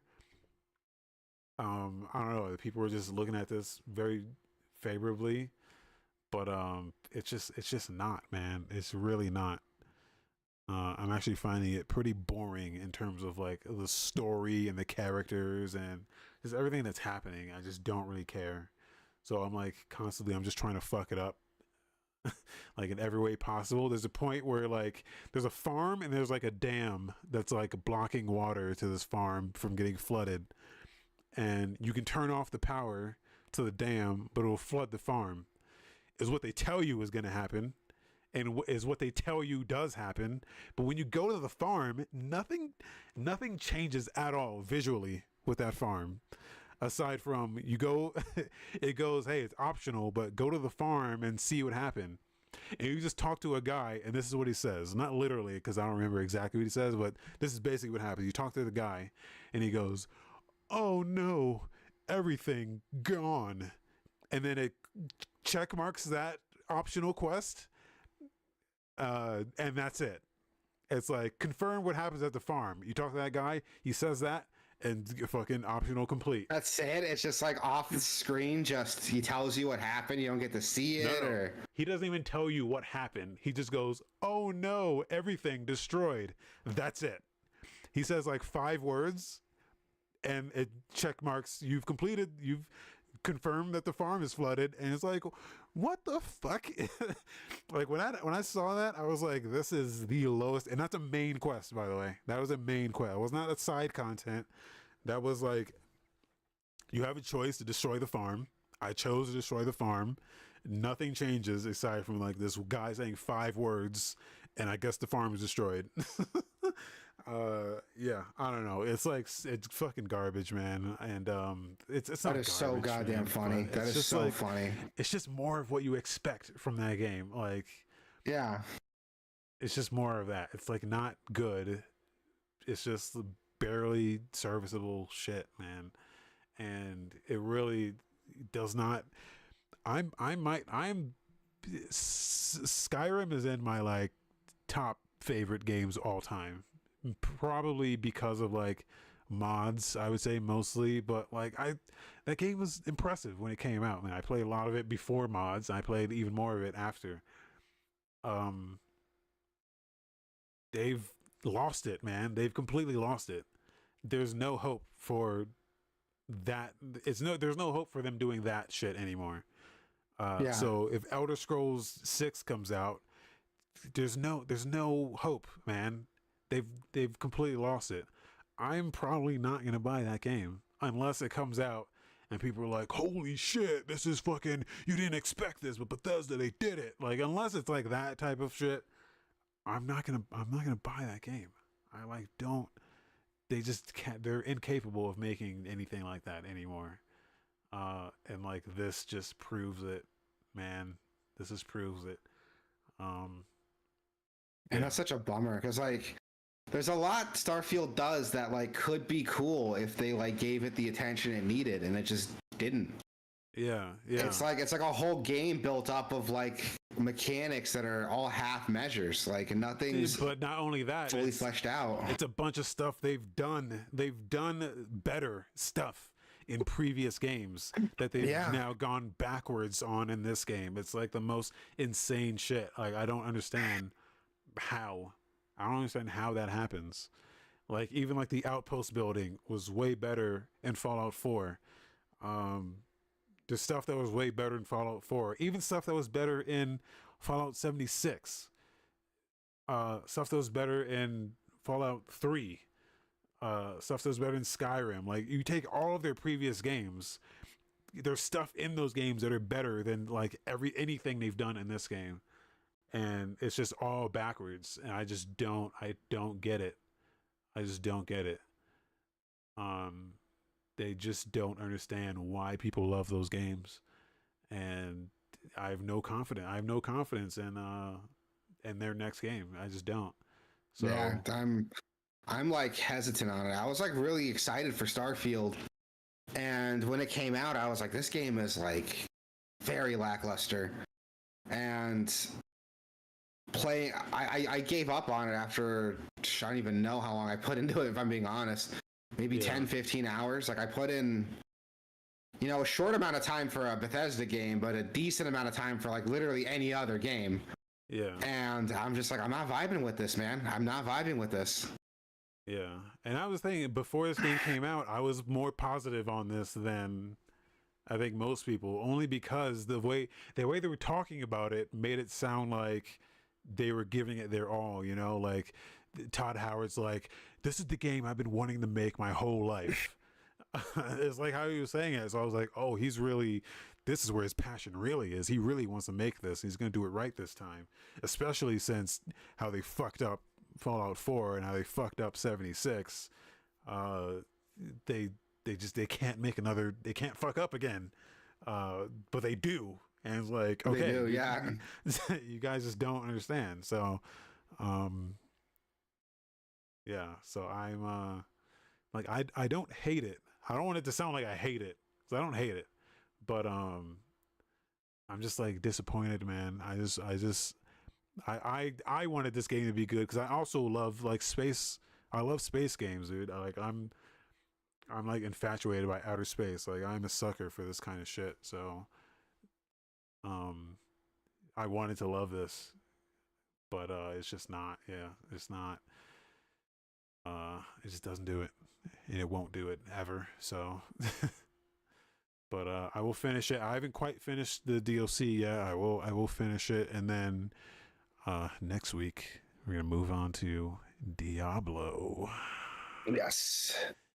Yeah. Exciting. I have to replay Diablo games. They're starting the new season pretty soon with the new expansion coming out. Just tons of, they're changing everything about it. It's going to be a completely new game, so I'm excited. Yeah, I kind of made the joke that they're just copying Path of Exile's homework, but that's like in a good way. I'm excited for it. I have not been playing a lot myself, not really. There's a couple games I did want to talk about. Yakuza Like a Dragon. Yeah. Is one game I've been playing, and it's fun as fuck, dude. It's so much fun. Like Jesus. It's a really fun game. It's a cool turn-based RPG if you like those types of games with like a twist to it. One thing that kind of caught me off guard though, the story's fun. The game kind of cares a little bit too much about its story, if I'm being honest. Like, I kind of just want to like run around and grind and like do RPG shit. Yeah. But the game has a story, and it cares a lot about it. So I gave it the benefit of the doubt. I'm playing through the story, and I'm playing in English because having to watch a toddler and read Japanese and read subtitles, pain in my ass. So I'm just gonna have it in English so I could like kind of passively listen to it if I have to like attend to like dad shit. And the game is a lot more vulgar than I was expecting. Like a lot of F-bombs, and I don't remember Yakuza, because I played Yakuza Kiwami a bit. I don't remember that game having that much swearing in it. So I Googled it. There's a lot of stuff in this game that just added swearing into it. And I don't understand why they did that for the English translation until I looked into it. I guess a lot of Japanese is like inferred, right? So Japanese doesn't have like swear words the same way we do, is what I was reading. Yeah. There's not a lot of words that you really, there's some stuff you wouldn't say in like certain company, but there's not like a lot of words you wouldn't say in certain company. Like that's not like a huge thing over there. So a lot of Japanese is inferred, right? Whether you're looking someone in the eye, whether you bow to them, how you bow to them, a lot of like respect that you show somebody is in that body language. So to kind of get around that, this game has these characters who talk very crudely in a Japanese context, and the way like they talk to each other, the way they use honorifics, the body language they have with each other. And to do that, to get around it, they kind of have them swear a little bit in their words to kind of get off the tone of what they're trying to say, the spirit of what they're trying to say. Does that make sense? Yeah. It's kind of like localization, kind of convey. Yeah, which I can get behind. If that was like, sure, the character didn't literally say he's going to shove an umbrella up this guy's ass. But in Japanese, the way he looks at him, the way he points the umbrella at him, even though he says word for word, I'm going to punch him in the mouth, the way he's talking to him, he might as well have said he's going to shove that umbrella up his ass. Yeah. Which I can get behind that. But the game's fun, dude. It's so much fun. It's really fucking funny. Like, this game's fucking hilarious. I was not expecting to laugh as much at this game as I was. The game straight up just talks about Dragon Quest, which is like really funny. So, have you played Like a Dragon? No, I haven't played any of the Yakuza game. I played a little bit of, I think it was like 4 maybe, or whatever the Yeah. last one was on PS4 or PS3. I think it was like 3 or 4. So this game's a turn-based RPG, so it gets away from the like the beat 'em up kind of brawler gameplay the older games had. And the game kind of has an in-canon reason for explaining that, which is really funny. So the main character is like a pretty big deal, and he's a pretty good fighter. And one of his buddies ask him, like, bro, how are you so good at fighting? And he's like, oh, I pretend I'm a hero in Dragon Quest. Like, he says that word for word. He's like, Dragon Quest, that video game? Is like, yeah, I pretend that like I'm that hero. Is that what Like a Dragon means? I guess. Well, yeah, Like a Dragon. So the game's like, the original translation for the Yakuza games are like Ryu go something. I can't remember, but literally the translation for the original Yakuza games is Like a Dragon. They're known as Yakuza here, but they're not called Yakuza in Japan. So that's kind of a way to like kind of bridge that gap. It's like Resident Evil Biohazard. Yeah, like Resident Evil Biohazard, exactly. But it's so funny that like the guy flat out says like, oh yeah, I imagine like when I get into a fight, I imagine I'm like a hero in Dragon Quest and I'm making choices and, you know, being strategic. And I'm like, okay, that's a great way to just like hand wave the changing gameplay you didn't have to do. But no, the game's really funny. It borrows a lot from like older Yakuza games and like its story. Guy's like a loyal Yakuza. He goes down for a murder he didn't commit to protect his family, and shit's fucked up when he gets out. Like, you know, pretty common Yakuza storyline, I think. But it's fun, dude. The side quests are so good. The game is so funny. There's a job system I haven't quite broken into yet because the game's really long, and it does the Japanese RPG thing where it takes for fucking ever before it like lets go of your hand and lets you like actually experience the game. Yeah. Before I've been playing, it's so goddamn fun, dude. Like, there's this party, it was like a homeless guy, and he's like your mage, and all of his magic spells are like him throwing like bird seed at people so birds attack them, or like burping on them to make them sick. It's so goddamn funny. Like, it's legitimately like a really fun game. Every time I see it, it just looks so over the top and hilarious. It is. It is, and it's great for that. I love it. I love it for that so much. There's a mini game in there that I spent a ridiculous amount of time on. Where you're collecting cans. It's almost like Pac-Man, but from a third-person camera perspective. So you drive around this cart, you pick up cans, and if you pick up a special can, it lets you knock cans off of other people and take their cans. But if you don't have that can on you, when they hit you, then they can take the cans from you. It feels like a competitive, like Pac-Man. And you have a set time limit to collect as many cans as you can and then turn them back in. I spent a fucking stupid amount of time on that game. I had so much fun with it. Like, I kept playing it because you could like unlock higher tiers of that mini game and get more rewards. You could trade those rewards in for like equipment and items and stuff. So I spent a lot of time on that, just fucking around with that, and I'm having a blast with it. Yeah, dude, it's a fun game. It's a really fun game. I haven't played too much into it. I'll have more next week. But it's a lot of fun if you like turn-based RPGs with a little bit of a twist. And there's some action elements to it too. Like, some attacks require you to like do a quick time event to get the most damage out of it. If enemies attack you, you could like hit a block button to take less damage, kind of like Paper Mario. So it's more than just selecting something from a list and watching a fight play out. Like there's a lot of like active and reactive stuff in it too.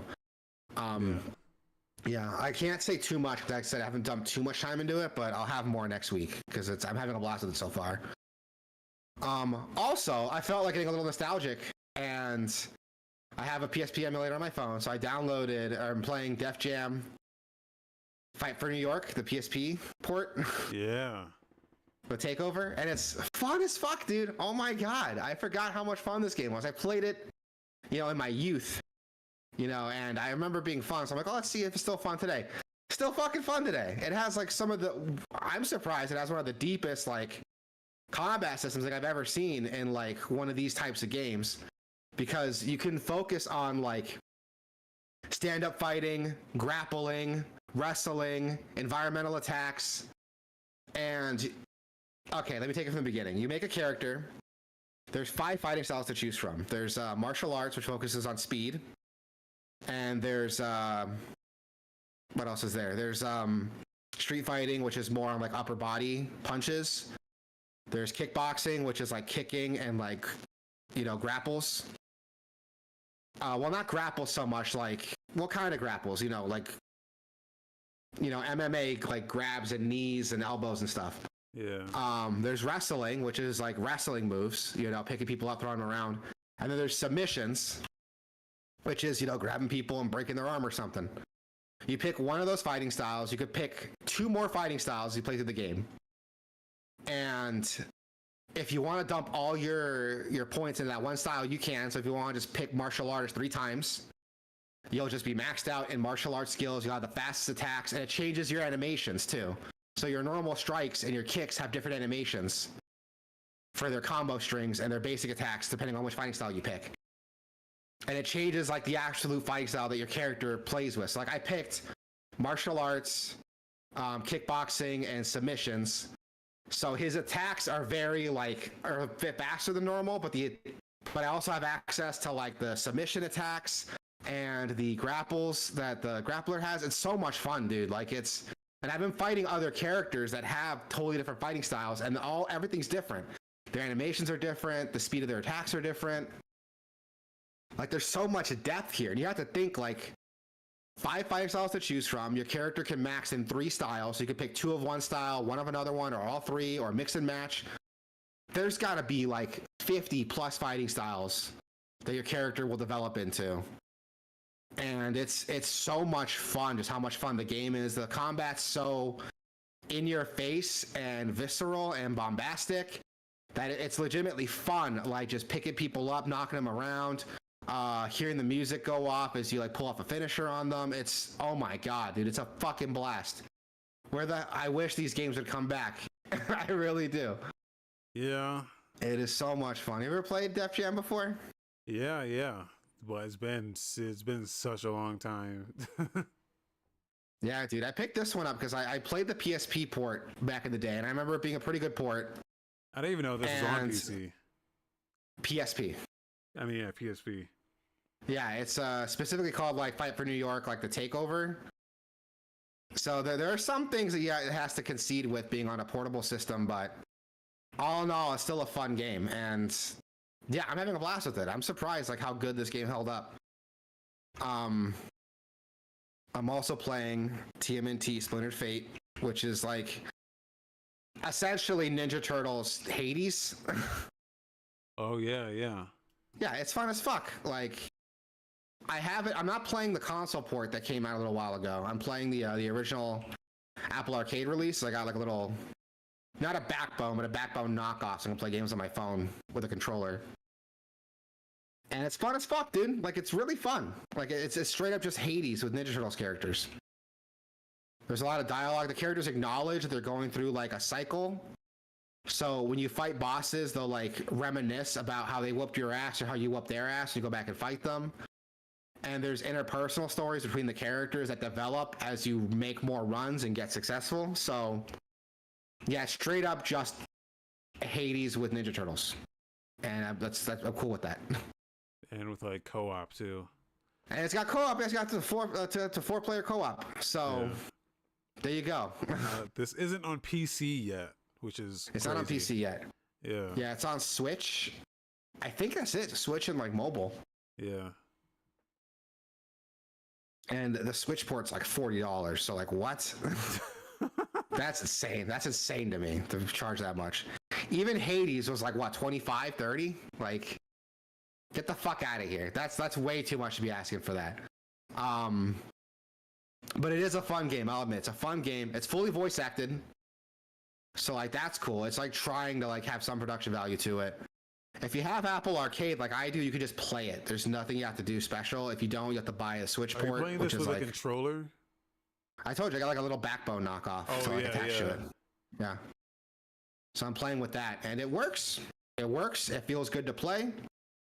It's fun. Like, I like Ninja Turtles. I fucks with Ninja Turtles, so I fucks with this game. Not a lot to like say after that. But it's definitely worth picking up. I don't know if it's worth the $40 the Switch port's asking for, but it's definitely worth playing if you already have Apple Arcade. It's definitely worth checking out. Yeah, I'll get that PC when it comes out. Yeah, whenever it comes out. Yeah. Some quickie news. You got Ghost of Yōtei. It's the Ghost of Tsushima sequel. Yeah. That people are pissed off about because it's got a lady as a main character.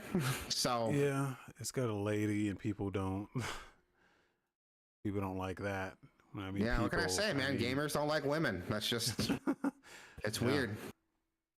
It's weird. I love women, but I guess that's just me. This shit looks fucking great, and the way they've been talking about it makes it sound like they've learned a little from that first game, Ghost of Tsushima. Because it is a lot of, it's like an open world Assassin's Creed-y type of game. And so with that comes the expectation of, okay, well, how much repetitive content am I going to be doing, or how spread out is how fun is the environment going to be to explore? And they came out and was like, yeah, we're working towards making everything less repetitive and everything more fun. And like that's kind of what, not that that Ghost of Tsushima was small enough and like contained enough that it kind of does the like old school Grand Theft Auto thing where you don't get the entire fucking open world from the gate. You get like a section in the beginning, and it's a pretty large section, but it's not the whole thing. So, and as you progress, you open up another section, and everything's kind of sectioned off, so it doesn't give you like everything at once and kind of overwhelm you. The first game was good at that. So I think that's a good way to do it, where it's just like, yeah, this is a pretty big area, but we're not going to overwhelm you with absolutely everything right off the gate. And so yeah, I'm not sure how they're going to improve on. I would love to see what improvements they make to that game, but yeah, visually, I mean, that game was already stunning. This just looks incredible. This looks incredible. Yeah, incredible. I didn't play the first Ghost of Tsushima, so this looks interesting. Don't get me wrong, it looks cool. Yeah, you got to play that first game. It's those Assassin's Creed games, but done correctly, because it's just not filled with bullshit. Yeah, it's just like, it's a manageable level of open world, but it still keeps things fresh and interesting. Yeah. It's not like, because towards like Valhalla, which I think is why they pivoted in Mirage, they kind of pivoted to going back to like classic shit. But dude, Valhalla was so bloated and long and just fatiguing. And it was great that Tsushima came out and was just not, it was like that, but just way more manageable. So yeah.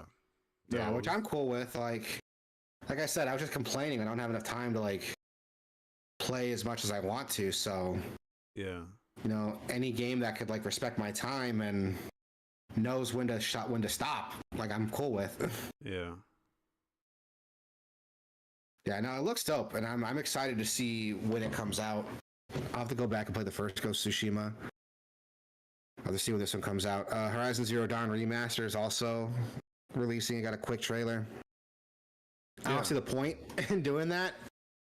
Like, yeah, I think from the way that some people I've seen explained is this is like a low cost, low effort thing for them that they can kind of just do on one hand to just kind of get it out and make some money off of it, but also to kind of to train their like new developers on how to make games. You know, they can put like their newbies on this and just train them up. You know, it's like a training exercise for some of their new talent, so they can kind of, which they kind of have to do since they're firing everybody. So, from what I understand, this is a Nixies joint, and Nixies are the ones responsible for all the good PC ports. When they first brought the original Horizon, I do not believe Nixies did that. That was before they brought Nixies in on it. Yeah, I think it was just in-house, like Guerrilla worked on it. And the first one was like not great. It was not a great PC port. So that's what I heard. I heard it was good eventually, but yeah, they put out a bunch of patches to make it better. So but this one's getting worked on, ground up. Nixies, who are responsible for all the good PC ports, they know what the fuck they're doing. So but also I think it's like $40, I think. Am I bullshitting? It's 50. It's a $50. It's a $50 game. But if you already have the original, it's just a $10 upgrade.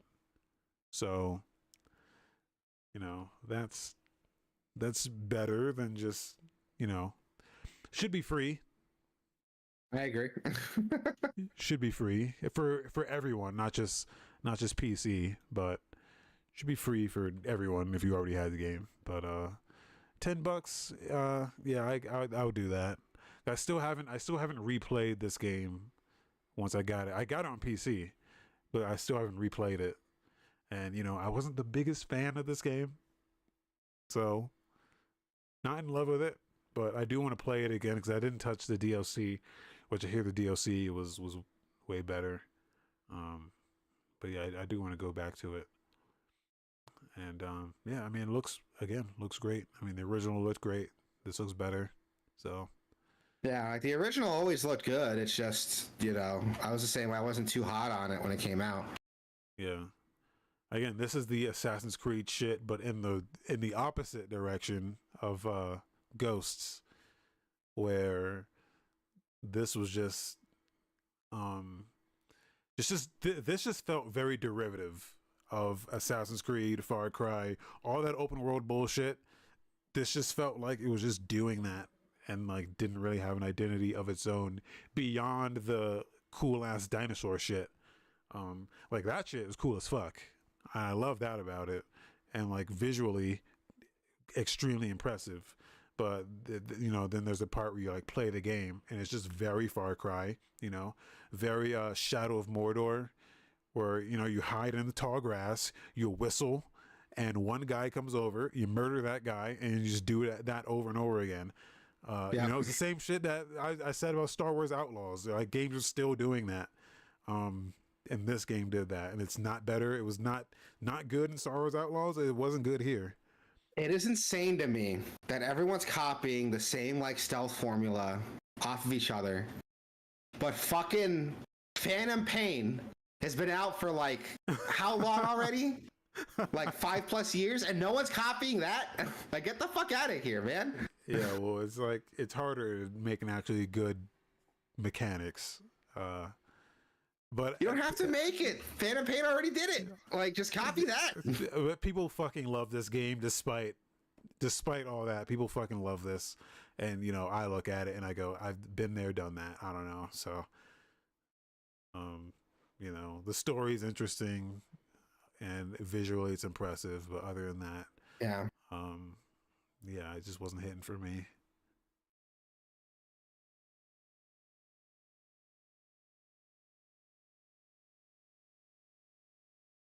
Yeah, it's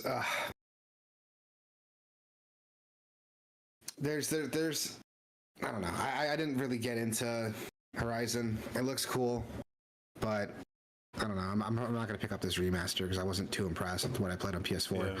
It's good if you've never played an Assassin's Creed or Shadow of Mordor or Far Cry or any of those games. If you've never played any of those, you love this game.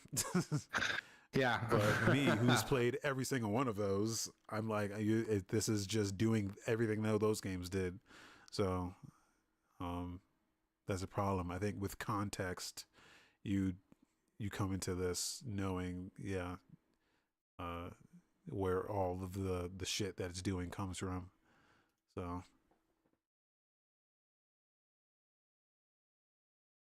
Yeah, it doesn't really do anything new for me.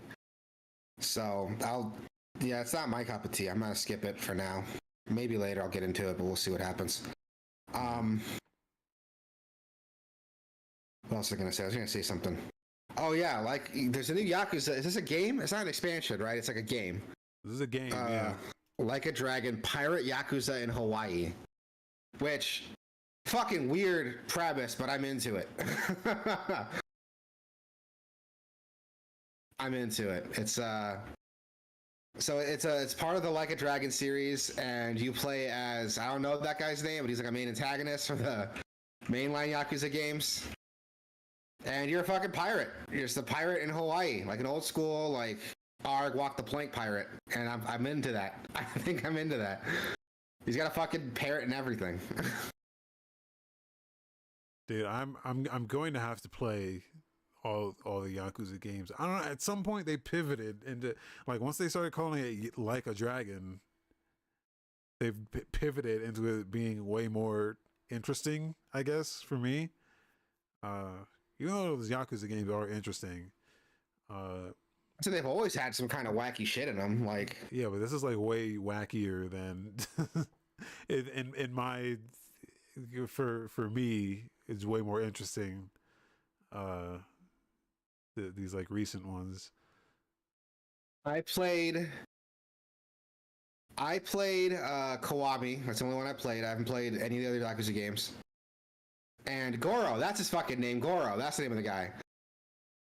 That guy Goro, there's a mechanic where he randomly shows up and beats the fuck out of you. That's his whole shtick. That's an ongoing quest for the entire game. He'll randomly show up and beat the fuck out of you. And it's not like, hey, I'm here, let's fight. It's like the game sets up, there's another subquest happening. And then he's like, surprise, it's me. I'm gonna beat the fuck out of you now.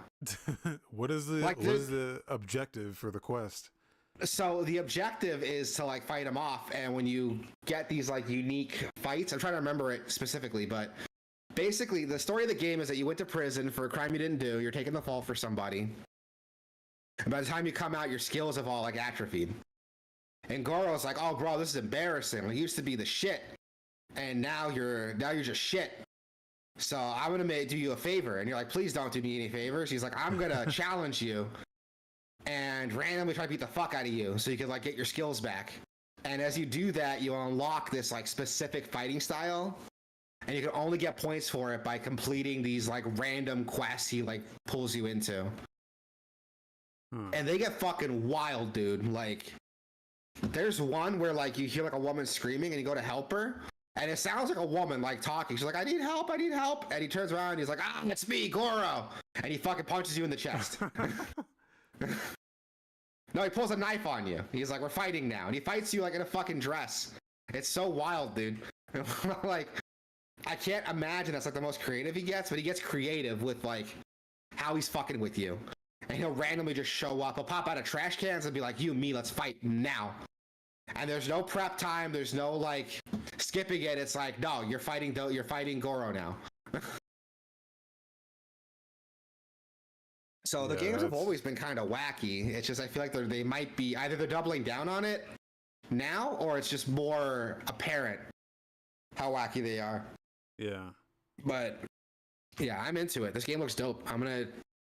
Once I finish this one, because all the Yakuza games are on Game Pass, so I think I'm just gonna go play through all of them. Just like fuck it, just give myself something to do. Yeah, I have them all on Steam. Yeah, you told me. I have them all on Game Pass. I might as well just like play them. Another game people are pissed off about, Assassin's Creed Shadows, got delayed to February 14th. Oh yeah, that's another game people are mad about. Yeah. they came out about this, and I think it's some of the statements they made around this, not necessarily about the delay, but just the stuff surrounding the reasons for the delay that and the stuff they're going to do about it is more interesting than I think the delay itself. So they're delaying the game Assassin's Creed Shadows to February 14th. But they're also saying we're departing from the traditional season pass model. All players will be able to enjoy the game at the same time on February 14th. So if you remember, if you know what typical Ubisoft rollout is, they'll put up a game and the game will come out, but they'll have like 12 different versions of that game that you can pre-order that all give you like different levels of access to it. So it'll be like, hey, if you get the premium edition, you get 3 days head start, or you'll get, they have the fucking flow charts of release pre-orders. Seems like they're not doing that anymore. They just put the fucking game out. If you pre-order, you get the expansion for free. That's it. But also all of their games will release on Steam on day one, which is crazy because again, it's another thing. They've not been putting their games on Steam, or they've been putting them out like way later. Yeah. So they're gonna be putting their games out on Steam, starting with Star Wars Outlaws, which they just came out and said that Star Wars Outlaws sales have been softer than expected. They're just coming out and saying that game didn't do well. Yeah, which like, yeah. They're gonna put it out on Steam on the November 21st, and they're gonna commit to updating and fixing the game in whatever way. I don't know what they're gonna do to that game.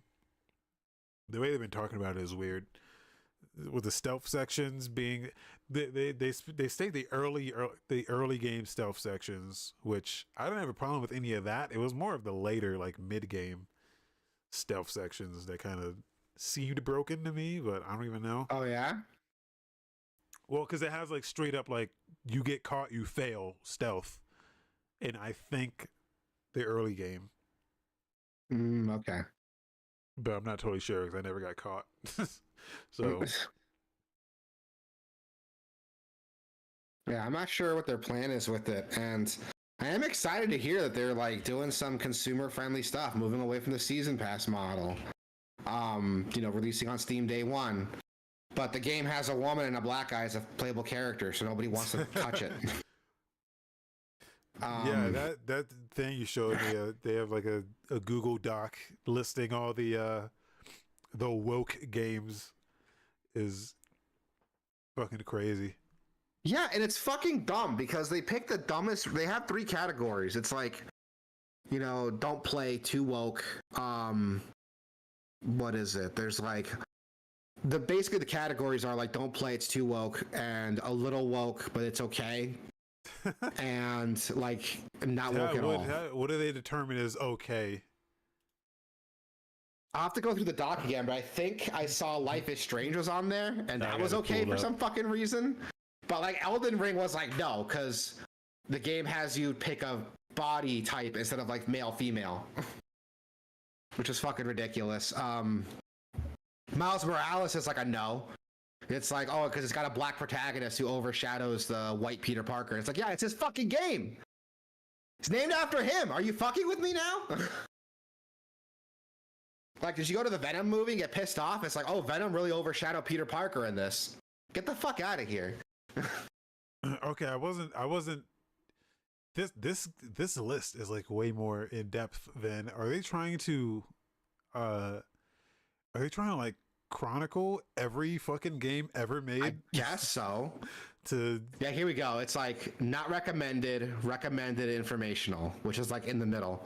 Yeah. So like, let's go through informational. This thing is like dog shit, by the way. It's not like alphabetized. It's a bunch of random shit. Yeah. Yeah, so Life is Strange is on here. And it says contains subtly pro LGBTQ plus messaging, optional homosexual romance. But we are not recommended. Fucking Elden Ring is on here because it contains overtly pro LGBTQ plus messaging, uses body type in place of biological sex during character creation. Like, what the fuck? You can't even be like consistent in your shit. Yeah, this is. The fucking Witcher 3 is on here as informational. That is the gayest fucking game I've ever played in my life. Are you fucking kidding me? And like, Jesus. Yeah, it contains subtly pro LGBTQ plus messaging. Several minor characters provide exposition regarding their experiences as homosexual individuals. The exposition includes light social commentary. Oh my god, dude. Oh my god, dude. Like, they can't even be consistent with this shit, dude. That's so ridiculous. Yeah, fucking Dark Souls 2 is informational. Contains subtly pro LGBTQ plus messaging. There's a gender swap coffin and things betwixt that allows the player character to change back and forth between male and female. Okay, but Elden Ring, that's like too overt. It's LGBTQ messaging, and the fact that it uses body type instead of male female designations. Okay, whatever. I shared that with you because it's so fucking brain rot and dumb. Like, I had to like share this with someone to make fun of it, dude. I couldn't believe this thing existed. Like, there's a part of me that just thinks that this is all an elaborate joke. It feels like it, but people take this shit seriously, and it's not like this doc didn't come out of nowhere. It came from the there's a Steam curation page, like Woke Detector or something on Steam, and that's where they got this data from. It's so goddamn stupid, dude. Like, at what point do you like do this and not realize that like you're just as annoying as like the woke shit that you claim to like hate? Like, when do you how far into this doc do you get before you realize, oh god, I'm the snowflake? I'm not gonna play fucking Elden Ring, you know, which was game of the year because of a body slider. I'm not gonna play fucking, look at this list, Marvel Spider-Man Remastered because of overtly LGBTQ plus imagery with prominently displayed pride flags. A pride flag doesn't let you play one of the best Spider-Man games to come out in the past like 10 years. Really. A Hat in Time is on here for its online party DLC, which contains overtly LGBTQ plus imagery. There's a transgender pride flag in the sewers. My god, dude. My god, dude. Shut the fuck up. Go touch some grass. Jesus Christ. There's a comment in their Steam group from a user that says, I refuse to use YouTube. YouTube is a left-wing corporation, but is making this comment on Steam, which is not. Yeah. That's what I'm saying. It's exhausting, dude. It must be exhausting, like getting this pissed off at everything. And I don't see the reason for it. People want to complain. It's like, oh, they're shoving it down our throats. Shoving what down your throat? Like, it's just there. It exists. I could walk to work and see a pride flag. Like, what is it that, like, upsets you about this? These people just hate minorities. They hate gay people. They just don't want to admit it. So they make up this bullshit being offended. Like, oh, it's overt. It's in your face. They're pushing it down your throat. There's an agenda. It's like, dude, just shut the fuck up. I'd have more respect for you if you just admitted you don't like gay people. Just admit it. Are you worried that you think a cock might taste yummy and you don't want to like be tempted? Is that like your problem? That's got to be it. These people must be curious what cock tastes like, and that thought like scares them. So any imagery, they're like, I can't play this game. Like, yeah, they mark anything. It says female frontline combatants. I don't think Ghost of Tsushima has any LGBT stuff in it whatsoever. I mean, maybe it does, but that's not It is definitely not overtly. Where is that? Is that in the not recommended? Not recommended, all the way at the bottom, I think. Yeah, but then it says many frontline female combatants, and authority figures. So that must be what it really is they don't like seeing women in positions of power. That's what it is, dude. It's so fucking frustrating. Like, what's in the recommended list? Like, what's okay for people to play? It's like, oh, there's no woke content in here. Let's go through this really quick. Fucking Cave Story Plus has no woke content. Borderlands Enhanced has no woke content. Metro Last Light. Metro Last Light has fucking front-facing female fighters, you stupid fucks. It sure does. Yeah, it does. What the fuck? Get the fuck out of here. I mean, so Metro does Exodus, Cave too. Story. Yeah, Curly Brace is like a main character. Borderlands has all the women in that are like all the women in Left Borderlands. 4 Dead and Left 4 Dead 2 have no woke content, despite having like a female character who's on par with the other male characters. Witcher 1 and 2. That's what I'm saying, dude. They're making shit up here. Like, Bioshock 2 Remastered contains no woke content. Bioshock 2, which introduced the Big Sister, like I don't know, sounds woke to me. You know, they're eliminating men with powerful women. It sounds like woke content to me. Final Fantasy 6 and 13, both featuring women lead characters. Also, I'm like 90% sure in Final Fantasy 13, like Fang and Vanille are like a lesbian couple. I'm like 90% sure. Like they don't admit it, but like the way they talk to each other, the way they hold to each other, like they're like they're a gay couple. They just don't say it. I mean, even if not, I think like Vanille is like woke in a way. Fang, absolutely. Like, you know, she's like the big, strong, badass, like, dragoon. But no, that game's not woke. One of your summons is like some lesbian bicycle that like scissors to make a motorcycle. That's like a summon in that game, but oh, that's not like overt. Like, whatever.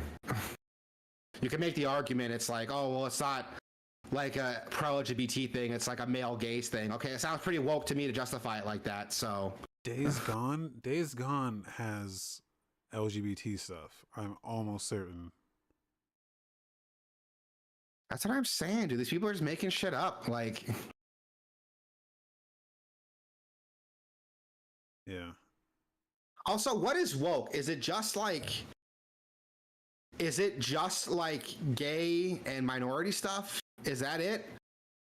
Because I feel like well, no, it's like female Yeah. leads, women in positions of power, which was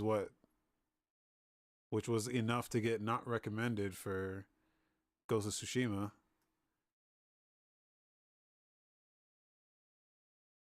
Female frontline combatants and authority figures. So Half-Life Alyx has no woke content. Half-Life Alyx. yeah. Jesus Christ. Yeah. Well, this is stupid. So This is stupid. That's what I'm saying. That's why I shared it with you. It's so fucking dumb, dude. Like, but that's why It's like- I cannot take this. I can't take it I seriously. can't, man, dude. 'cause I it's so- feel like I can't. It's just so dumb and there's like so much here that is so stupid. Wait a minute, hold on.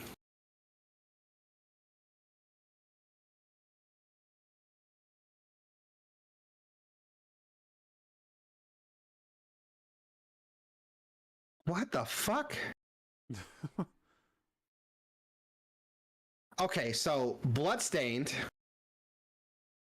not the Ritual of the Night, but the NES style ones. Those are both Yeah. in the recommended list, containing no woke content. But Bloodstained Ritual of the Night is on the informational because of DEI messaging with the main character being female. According to producer Kogi Igarashi, the protagonist was originally designed to be male, but was changed to female to better satisfy Americans. How does that? Oh, is it because it was supposed to be a male, but they changed it to a female?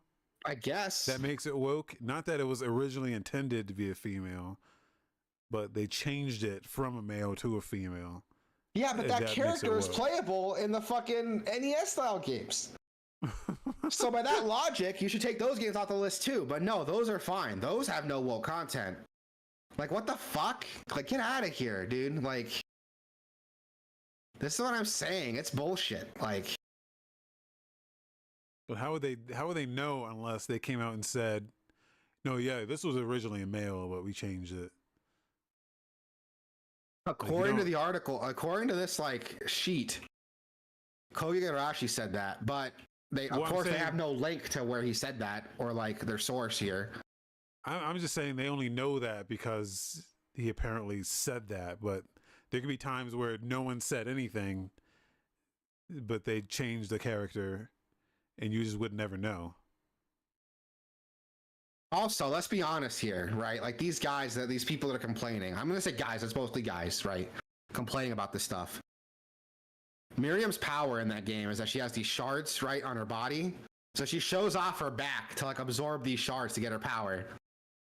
I guarantee you if that was a male character, it would still end up on the list because like a guy with like a colored pattern on his back is like taking his shirt off to like absorb powers. Like they would call that game gay immediately if they stuck with a male character and kept everything the same. But no, like this game's too woke because it's a female character that was supposed to be a male character, which they don't cite the source of. It's just trust me, bro. Like yeah, whatever. But like they have Final Fantasy 13 on it. I'm pretty sure like Lightning was just supposed to be Cloud. Even her name is a callback to, you know, those male characters like Cloud and Squall. You know, her name is also like a weather term derived from, yeah. I don't know. These guys are fucking stupid. So yeah, it is. I'm saying this stuff is stupid. Also, if you want to be technical, like Final Fantasy 13 is also like very woke too, because like Lightning is like the main character of the game. She's the strongest character in the game. Yeah, she's the strongest character in the game. She overshadows everybody else. Yeah. And she's not the only one. It's like Fang and Vanille and yeah. You look at all the characters there. It's like, you know, there's Snow. You know, the blonde guy, but he's not even like a DPS character. His whole thing is like defending people. And Lightning is constantly like, yeah, and his whole and Lightning is constantly all the like belittling him, like bitches. Yeah, and Lightning's constantly like letting him know that. Lightning is constantly letting him know that. Like that dude was supposed to marry his sister. She's like, you're not good enough for my sister. You're a fucking pussy. Yeah, and he just takes it. But no, that game's not woke though. Like, get the fuck out of here. I don't know, man. I think cucking like one of the main characters is like kind of woke, right? He's doing some beta shit, you know. All those guys there are fucking beta males, and the woman's putting them in their place. Like, that's not woke to you? You know, based on your standards here? It's because it was Troy Baker's breakout role, so. Yeah, I don't know. I think we're giving this way too much time. Way more time than it deserves. But yeah, it's fucking stupid. Like, these guys, this whole list is fucking stupid. Everyone who, like, supports this is fucking stupid.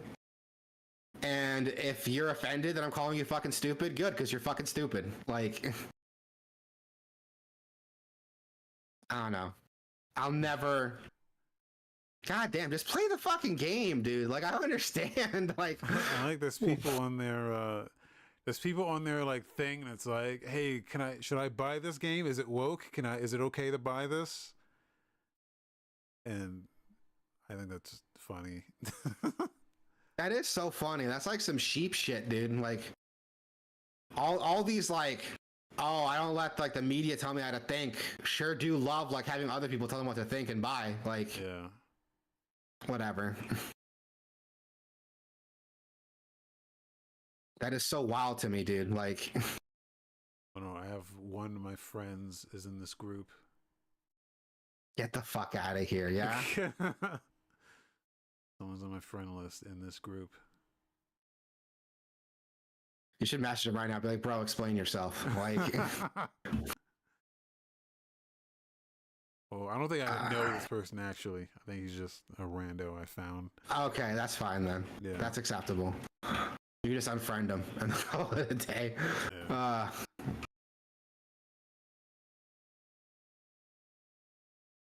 And these people who are like, who I know are gonna make the comment like, "Oh, we're just gonna unfriend someone with the different political beliefs." Yeah, you won't fucking even touch a game because of different political beliefs. So don't even start with that shit.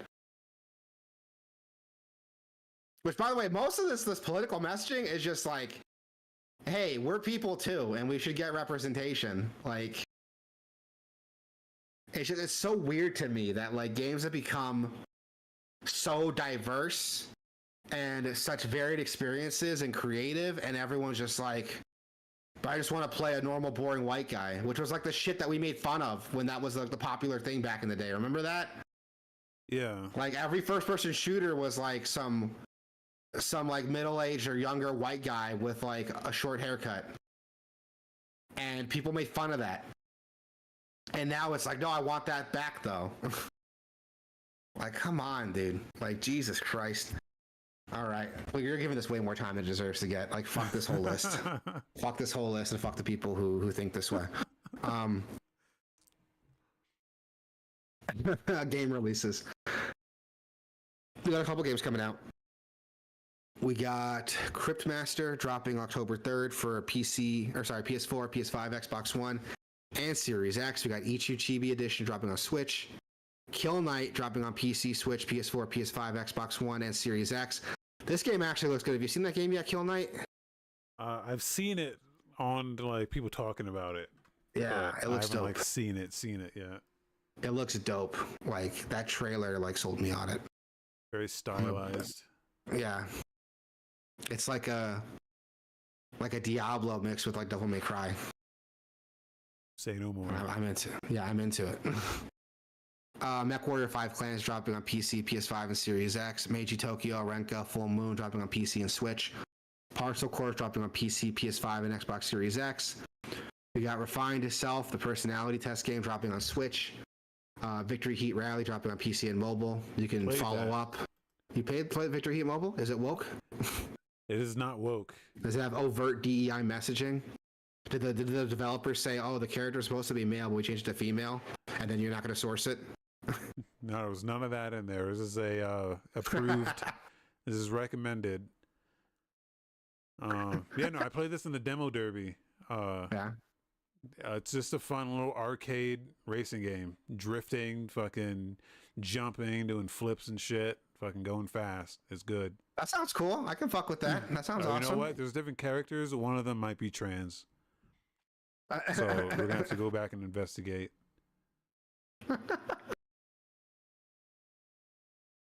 Oh my God, man. That is... I hope... half of me hope this becomes an ongoing joke. Another half of me hopes it doesn't. I know. So it's like a rally racing game, is that it? Not really. It's just... They just have rally in the title, but it's just like an arcade racing. Like you're just drifting, fucking... Yeah, just going fast, hitting boosts, fucking knocking out other racers. It's it's just a go fast game.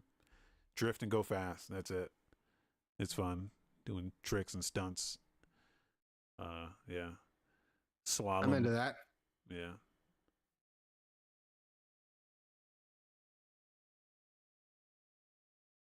Yeah, I'm into that. I fuck with that.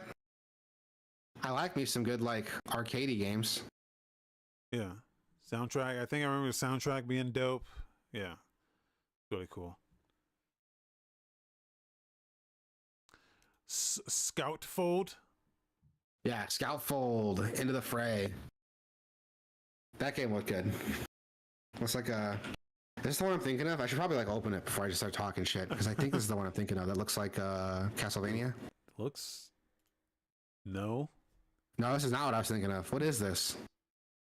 I don't know. It looks different.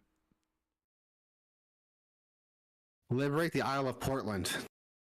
You gotta change that name, dude. Portland doesn't sound cool enough. I'm just saying, Portland. like, you could name Rains all anything the called time. Portland. Really? Storms every day. Yeah, I'm a knight from the faraway lands of Seattle. My father originated overseas in Nebraska. I don't know, just like you gotta be more creative, man. Like, come on.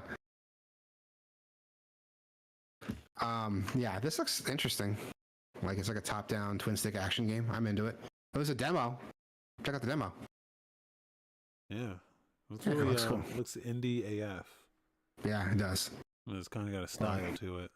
Yeah. We got SpongeBob SquarePants, a Patrick Star game. Finally, Patrick's getting his own game. I did not know this was coming out so soon. I know it's coming out. I didn't know it's coming out at all. I think they It's showed just the technically trailer. woke too, because like Patrick's a person of color. You know, he's pink. DEI, he's Yeah. mentally handicapped. He's also a starfish. I think that's like an underrepresented like minority He's a group in star. Bikini Bottom. Star symbolism for homosexuality.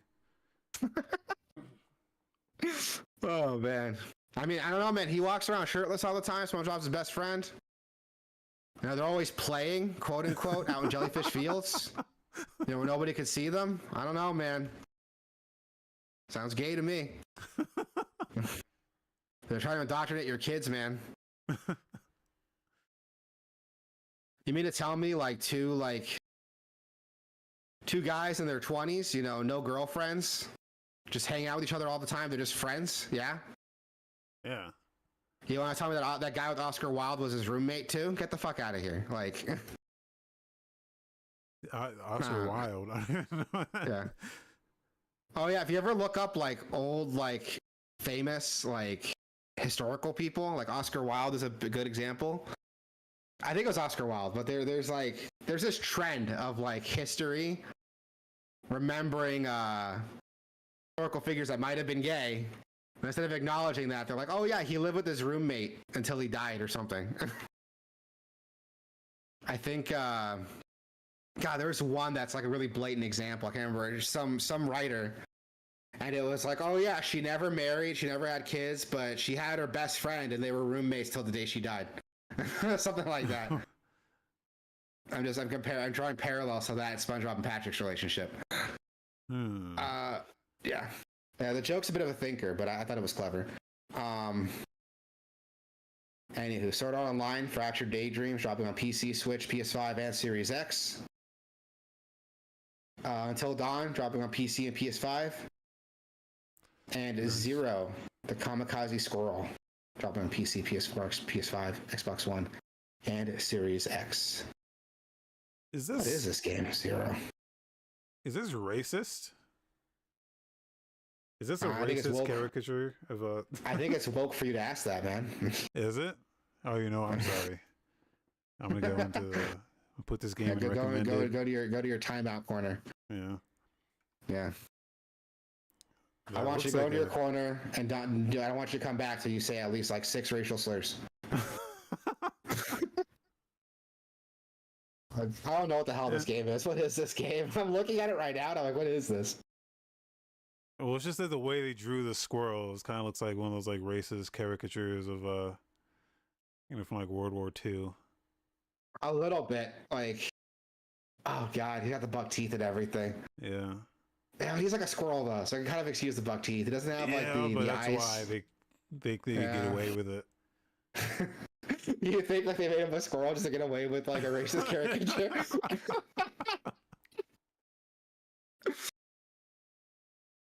So yeah, we made him he's a grape ape, but he just happens to be black.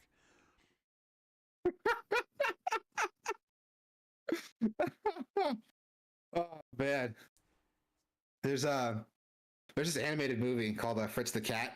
It's by Ralph Bakshi. He's a fantastic figure in animation, and it's like an X-rated like cartoon, and all the cops are like pigs, and all the black characters are crows.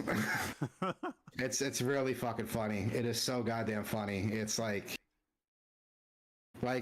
Fritz the Cat is one of my favorite movies. It is like legitimately hilarious. I read a headline that Kendrick Lamar is working with the South Park guys Oh on yeah. a musical called Slave Comedy. Oh my god, I'm into that. I am into that, dude. I thought I was reading a headline from The Onion or something, just because of how bizarre that sounded. But it's real. It's real. I'm into that, dude. Like, I haven't seen a Book of Mormon, but I heard Book of Mormon is like incredible. Yeah, yeah. Even the Mormon Church wasn't like offended. They just like sent out pamphlets like, "Hey, if you like the Book of Mormon, you can learn more about Mormons at this link." Yeah. For what I hear about Mormons, they seem pretty okay with. Yeah, Yeah. yeah. They can take a joke. Like, Yeah. Mormons can take a joke. Like, and I'm cool with. I respect that. I respect that you can take a joke. The squirrel game is part of the Arrow the Acrobat series. So I don't know what that is. Are there other like vaguely racist characters in those two? As far as I know, not in that game. Not in that game. Oh, we're having too much fun with this.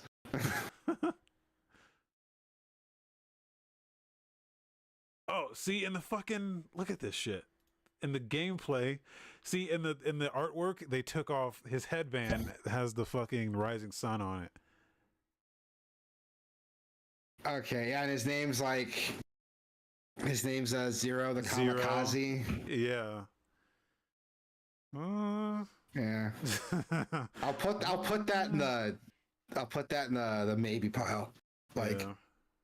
We'll put that. It's there if you're looking. Yeah, I'll put that there if you're looking for it. It's there. But it's like it's not steady. Like it's a House of Cards racist. Like a tough wind and it's all coming down, man. Yeah. Like Jesus Christ. Oh my God, this is an interesting episode.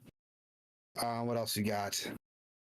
October 7th, we have Disney Pixel RPG dropping on mobile.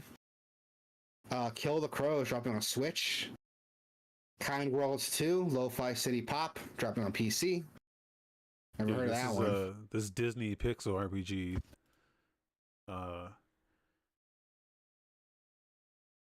Is never mind. Oh, never mind. Yeah, it looks. Yeah, no, it doesn't. This not good. Well, I can't tell. Oh, okay. I thought this was a Kingdom Hearts reference here, but I can't tell. Fun fact: Disney owns Kingdom Hearts, like 100%.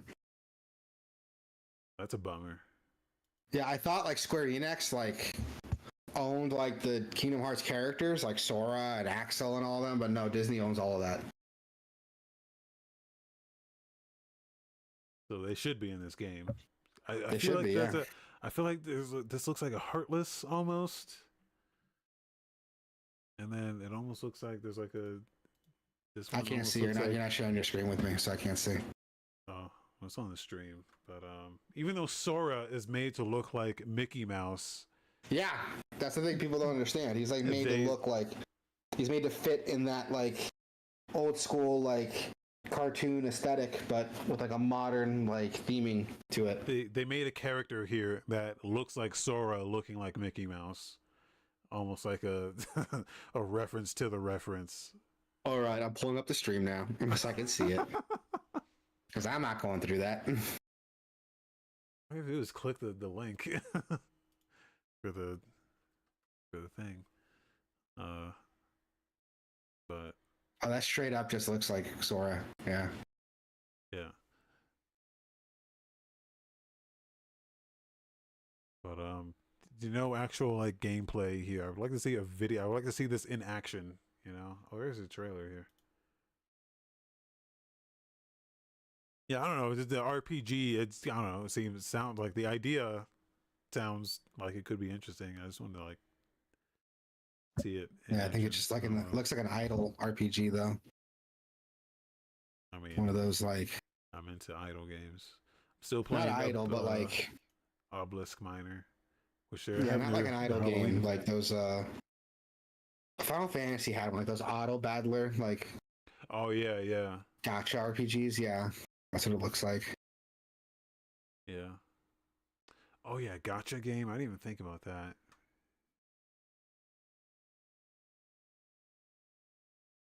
I mean, a pixel-based old school RPG with Disney characters would be fucking cool.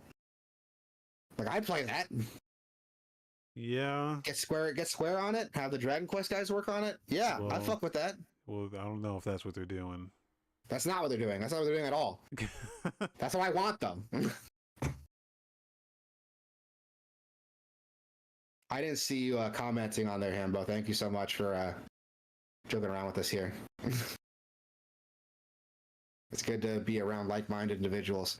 I would hope that our audience is not made up of any of the fucking woke assholes. The anti-woke assholes. Anti-woke, yeah.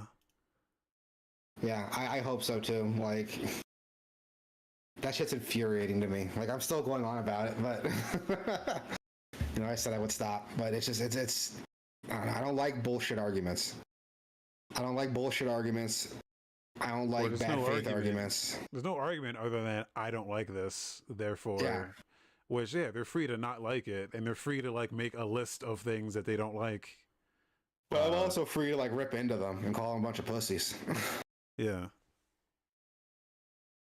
Yeah, that's what I'm doing. They're a bunch of pussies. Diablo 4, Vessel of Hatred, October 8th. I will be playing this. Hopefully, I'm going to try to play it all night. I know Anella said in the chat that this was her favorite game. And she's been playing it since it came out. If that is the case, Anella, you got to join us. You got to join us for some of this. I bought the game on Steam. Bought it on Steam. It's on sale right now. Not the DLC, but like the base game is. So maybe next week when I get paid, I'll pick it up because I told you I'm doing renovations, so a lot of my money's going to that right now. Oh yeah. Yeah. Yeah. Oh yeah. I will be playing this, and I'm just fucking excited, man, because they've changed. Not only are they adding, they're doing so much on one day, man, because they're doing like a version, like a 2.0 update of the game that changes everything at like the base level, but then also adding the seasonal content, and then also adding an expansion all at the same time, and it's gonna be crazy.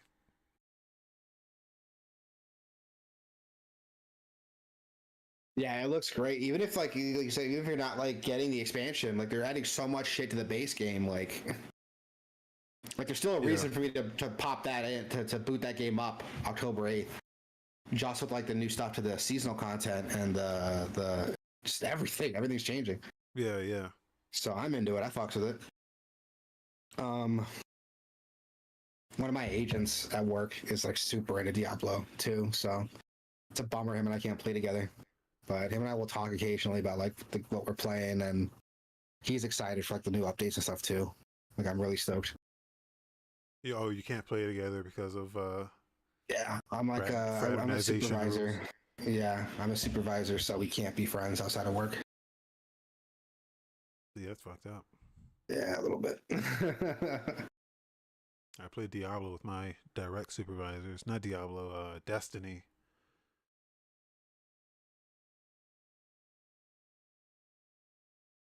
My boss gave me his copy of the Order 1886, and I got the platinum trophy in it in like 2 days, and then gave it back to him. It's like, this game sucks. I'm sorry. Yeah, I can't do that. Yeah, I can't do that. I can't be friends with like any of my agents. It's a huge bummer. Like they're super strict about it. If we're friends, like one of us has to leave. And since it's my team, it's not going to be me. Yeah, it's a bummer, but like I can see why they do that, because like you know, if I'm playing Diablo with this guy like every weekend, and then time for raises comes around, and he gets a big raise because he's actually working really well, right? And I give him a raise, or I give him a good review and he gets a raise, and then like outside looking in, it's like they don't see the work he's doing, right? And everyone thinks like, oh, we just gave him a raise because they play Diablo every weekend or something. Yeah. Yeah. But man, dude, Diablo is just such a good fucking game, man. It's amazing to see the transformation between like launch and where it is now is incredible. And Yeah. again, I know we said earlier, I guess in the pre-show, that you know, it's a full price game. It's a $70 game, but it has, you know, a battle pass, and it has a cash shop, and it has all this shit. But I feel like that doesn't devalue the quality of the game, you know? It's just such a good fucking game. And on top of that, I super appreciate the level of commitment the developers have to just staying transparent with everyone. Yeah. You know, doing the fireside chats. Like they've just been super dedicated to just listening to the feedback, listening to the players, giving people what they want. They open the public test realm. People can go in there and give them direct feedback, and they can enact changes based on what people are actually feeling, based on like the live experiences that they're having. And it's so good. Yeah. Like I don't It's know. really I don't know if I've seen any other live service game being as direct with its fan base as these guys have been. It's been and as publicly as they've been, because you know you can always like everyone has their like forums that you can go into, and then you can chat with like the devs there on like their own platform. But Yeah. Blizzard's out on they're on YouTube, they're on Twitch, they're on Twitter, they're on TikTok live on every platform they can be on, saying here's what we're doing. Here's a 3-hour long thing. We're telling you what changes we're making, and it's just been fucking great. It's great. I just love it. So I love it too. I'm into it. Give them all the credit in the world for that. Same. I love it. I'm into it. Nelia says she uses a controller. That's cool. So does Wasabi. Yeah. You have to. It's a video game, so. I'm just saying, man. There's an optimal playstyle, and for me, that's with the mouse and keyboard. Yeah, man, that's the beauty of PC gaming. You can play however you like. Yep. There we go. And we're gonna respect each other because we're not King Thrash.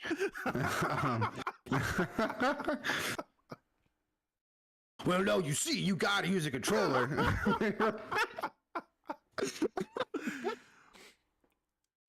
Oh my god. We got squares and X's up in here. All right. We got circles. We doing geometry. What you got? You got Q's and W's and WASDs? Alphabet soup? That's not a game. That's taxes.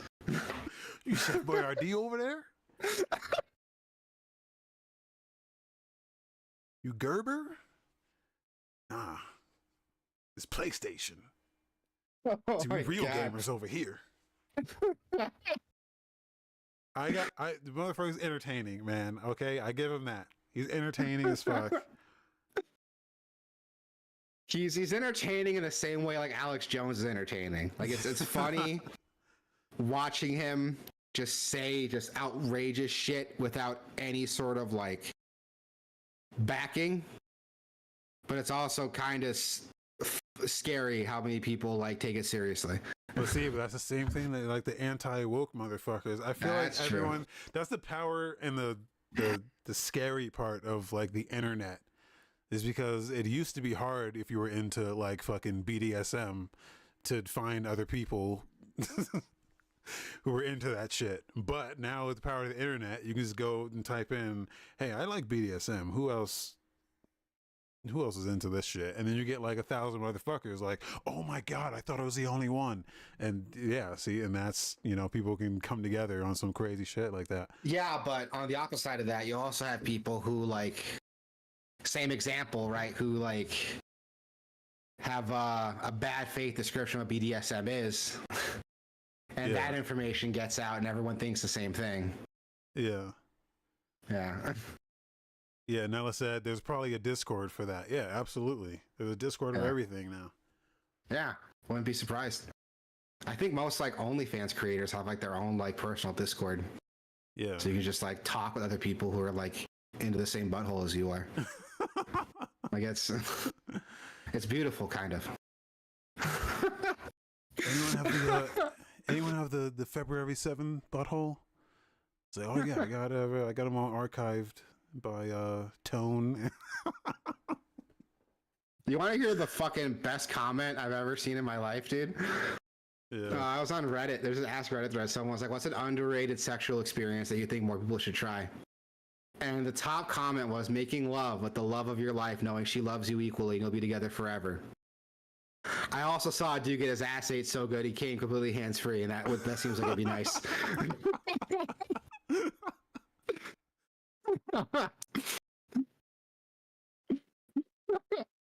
Yeah, I just saw that. I was like, the fuck it. That's the duality of man right there. Like, I want to have a beautiful, loving relationship, but I also want to get my asshole ate. Like, yeah. that's man right there. We're animal. That's just a reminder that as smart as we are, right, and how introspective we can be, we're animals at the end of the day. The animals get their ass ate.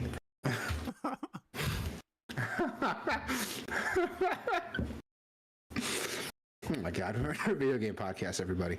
Yeah, Diablo 4 looks good. I'm working when it comes out. It's gonna come out on Tuesday, so I'll be working, but most likely after work, I'll be able to get on that. Yeah, I'll be on Tuesday night, all night. Cool. After I put Junior down to bed, I'll hop on. I'll probably be up all night with you. It actually comes out Monday night. It's a worldwide release, so it's really Monday night. Gotcha. Well, we'll get a whole head start ahead of me, so I'll hop on Tuesday night after I put Junior down to bed. And if you're still on, I'll hop on with you guys. And Neely, if you're still on, I'll play with you guys too. What else we got going on? Oh shit, Silent Hill 2 is coming out. Silent Hill 2, PC, PS5. Oh my god, that's coming out already. There's positive talk about this. Really? In Japan. Well, Famitsu, they put out scores for this in Metaphor ReFantazio, and it wasn't like perfect. It was like 37, 38. So for anyone who's unfamiliar, Famitsu, their perfect score is a 40. Because they give it to 4 different people, and those 4 people can give up to 10 out of 10. So if all 4 of them give 10s, then it's a 40. Yeah, only a couple games have ever hit 40s though. Early on, but then they started giving weird ass 40s. Like Nintendogs got a 40, and then they started giving them away pretty liberally. But there's like 30 games on the perfect score list. These games include Soul Calibur, okay, Wind Waker, right, Nintendogs. Debatable, but I'll argue it's perfect at what it's trying to do. Final Fantasy 12 is on here. Yeah, see, that's... Bayonetta's on here. Bayonetta's good, but a 40? Really? Yeah, see? That original PS3 release, you give that a perfect score? Really? Well, yeah, it depends on what platform you're on for that. Yeah, I was going to say, like... They didn't review the Xbox version, right? Like the PS3 version came out first, and Japan doesn't fuck with Xbox, so they must have played the PS3 version. Yeah, they must. And they gave that a 40. I gotta say, man, yeah, that's the worst version to play. It's a good game. Don't get me wrong, I love it, but that original version is fucking hard to play, man. The frame rate's super inconsistent. The screen tearing's really bad. Like, it's got shitty performance. So, Kid Icaring Uprising got a 40. Ugh. Death Stranding got a 40. Ugh. See, they've they're Japanese, so they lean more into those Japanese ass games. But I don't know. Ghost of Tsushima got a 40.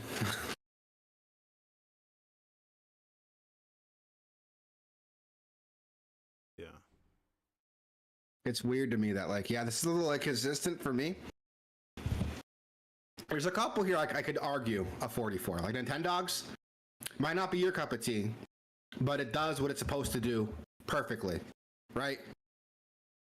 It's set out to be a very specific type of game. It might not be for everybody, but it does that type of game it tries to do perfectly. So I will argue, I can argue a 40 for that.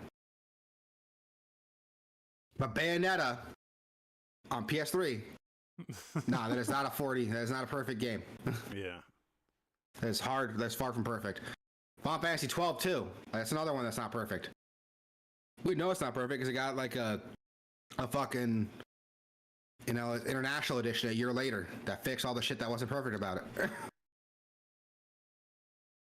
So, yeah, a little suspicious here. Fucking Elden Ring got a 39. What held that back? I mean, I'm not even the biggest Elden Ring fan, but they're supposed to give that game a 40 on principle. Yeah, yeah, you'd think so. Okay, so what did ReFantazio got then? ReFantasia? I don't know. But 38, 37. That's good. That's good. Metaphor looked hot, dude. That game's on my list. It looks good. Yeah, but they also gave Silent Hill like a 37 or something. So we'll see. Probably good. Now, I've not played these Silent Hill games. This is where I got my my fart face.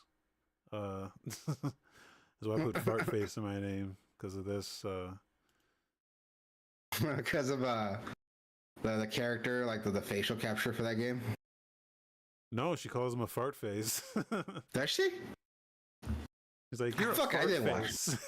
I didn't fucking watch the trailer. She's like, you're a fart face. And I was like, that's a funny thing. I mean, she's a kid, so, but that was funny as shit. And she's supposed to be a kid. Yeah. Well, no, there's a literal kid in the thing. Wait, where? Can you show me? Not the chick that they're using, the woke chick. There's an actual kid. Oh. No, there's an actual kid. No. I never played Silent Hill 2, so I wouldn't know. This one. Oh. I don't know. I never played Silent Hill 2, so I wouldn't know. But there's that other character that people were upset about, like, isn't sexy anymore. And it's like, dude, she's like 16. And she was like molested. That's like her whole story, is that she's like a sexual assault survivor.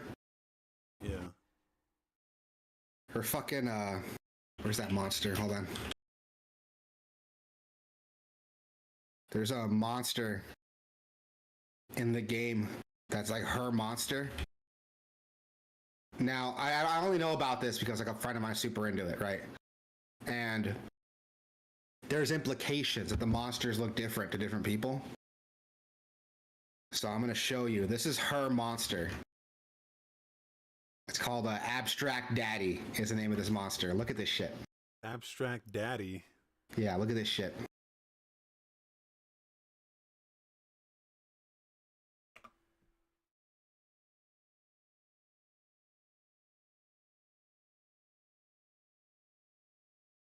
What even is that?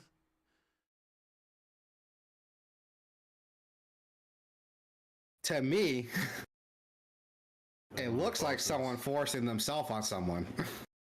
To me is what it looks like. Like one of those like Rorschach pictures. Well, it looks like a table. Okay.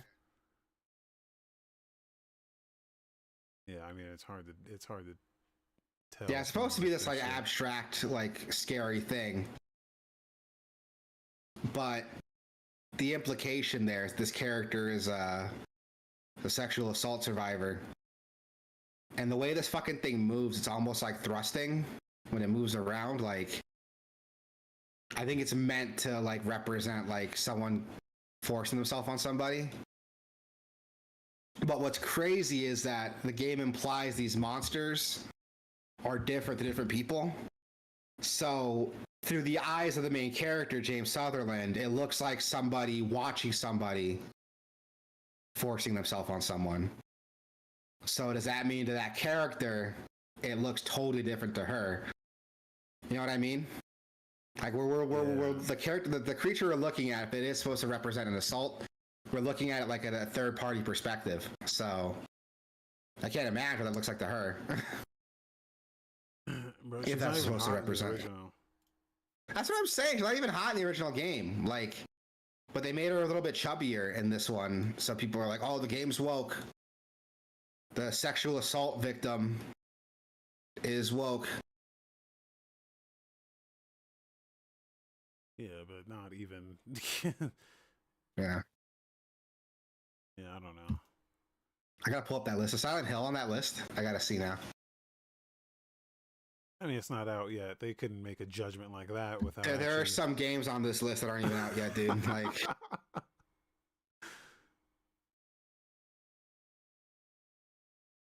you're really gonna put it past these people not to like play a game call a game before it comes out? You're right. What was I thinking?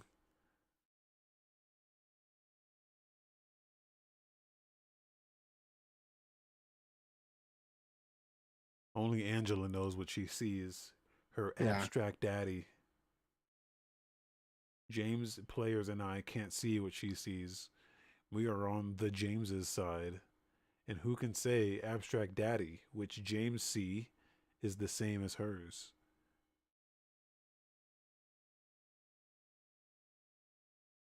Okay, so my friend didn't just make that up. This is actually from like a director of the game saying that shit. Okay.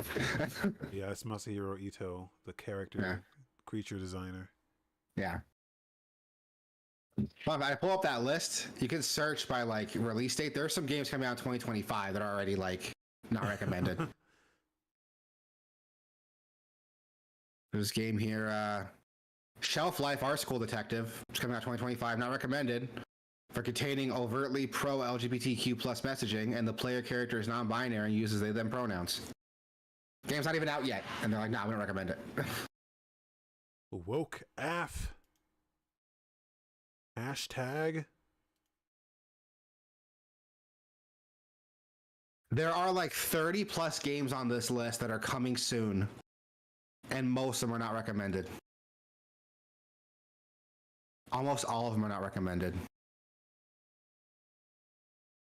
Except for Dragon Ball Shining Zero. That one's recommended. They said it has no woke themes, but how do they know that? Or Sparking Zero. Contains no woke content. How do you know that, though? Yeah, how do you know that? The marketing doesn't have any woke content, but how do you know the game doesn't? What if the game has a character creator, and the character creator like has a body style instead of like male, female? They're gonna take the game off the list now? They would have to. They'd have to. Holy shit! I'm looking at this. What? This Discord channel for this Silent Hill wiki. There's a list of members online, and there's a B master on this list. Oh, that is our B master. That is our B master. I can tell from the avatar. That's cool. The Discord says Symphony of the Night, though. Yeah, I don't know why. I don't know what that.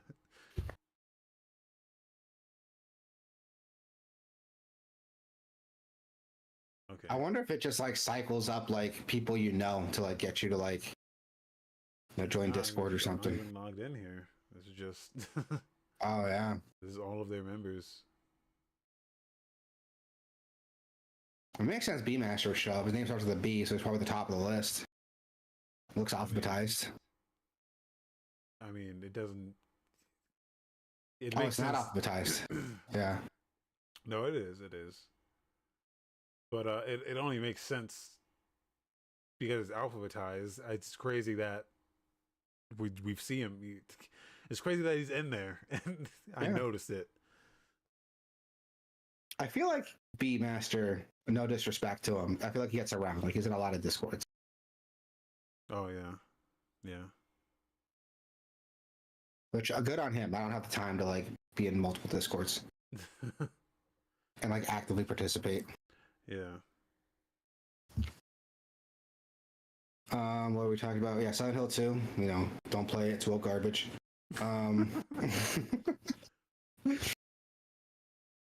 I haven't heard anything really about it. Like, it was really hot when it was announced, and then the hype kind of died down when people saw what the game looked like, and then the characters got revealed, and a bunch of people shit on it, and now it's coming out. So I don't know what's happening here. I guess we'll see when it comes out. To the Moon is dropping on PS5 and Xbox Series X. Great RPG Maker game. Really good story. Yeah. And not so much after that.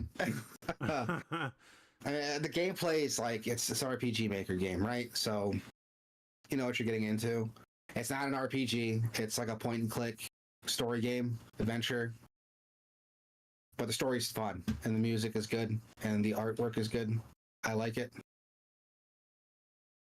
I say this every time one of these comes up, but overwhelmingly positive on Steam again. Oh, this is in my library. Huh. Yeah, you can never played it. You have 3 hours on record and you haven't beat the game? What the fuck? I don't know where that, I've never played it. I don't know what you were doing if you could play it for 3.5 hours and not beat it. I didn't play it at all. I don't know where that comes from. That game, I gotta pull up, hold on. Let me pull it up on my list now. Because I finished it. Is it less than, I didn't play it at all. I don't know where that time comes from. I've never played this. I didn't even know I had it.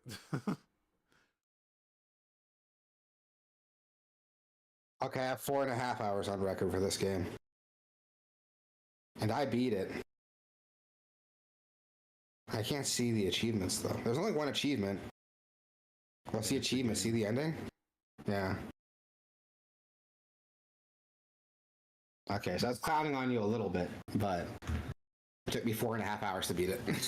Well, I didn't play it at all, so I don't know where that time comes from.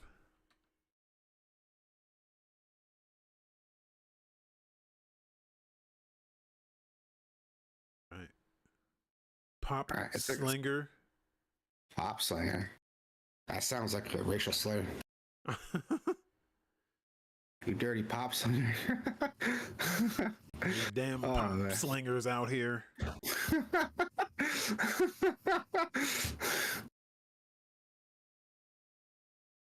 What is this game? Side scroller on rails shooter bullet hell. This looks. There's an Adult Swim cartoon that this looks like. I forget what it's called. Oh God, Ball Busters. Mall Busters? Ball Busters, I think is what it's called. Busters. Yeah, hold on. What's it called? I don't know if it's called Ball Busters or you call it something else. It was like an Asian. I feel like it was like a Japanese or some sort of Asian. Ball Masters is what it's called. Ball Masters? Yeah. I remember there was Ball a character. Masters 9009. There was a character who would pop up and all he would say is "da da da da da da da da," and that's all I remember about that show. I've never seen the show you're talking about, but the art like style this. looks like this. The art style looks like Ball Masters. Maybe it's the same artist but like a different show. I don't remember that title. But yeah. I sent you the okay, now I'm looking closer at it. It might be like Milk Chan. No, it's not Milk Chan. Milk Chan? No, it's not Milk Chan. She's the one that's like, you dumbass. Yeah. Again, it might be the same artist, but I think it's a different show.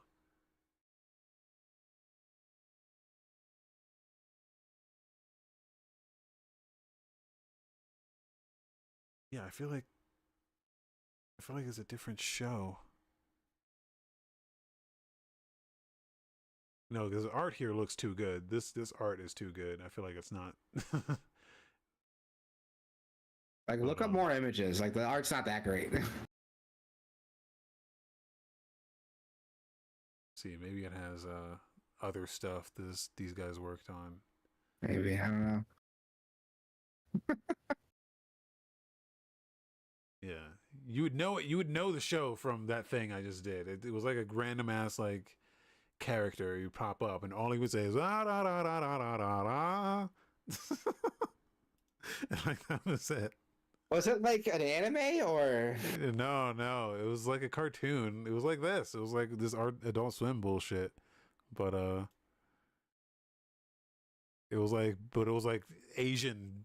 It was all Asian characters. Uh, I'm looking through like Adult Swim shows right now. I have no idea what you're talking about. this is it. This is it. Perfect Hair Forever. Perfect Hair Forever. I never heard of that show. Perfect Hair Forever. Yeah. Hold on.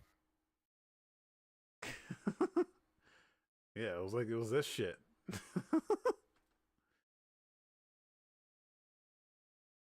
I've never heard of this show. What the hell is this show? Yeah, and then this hot dog would come up. This fucking hot dog would come up and you'd go da da da da da da da. This show came out in 2004. It was like a 20-year-old show.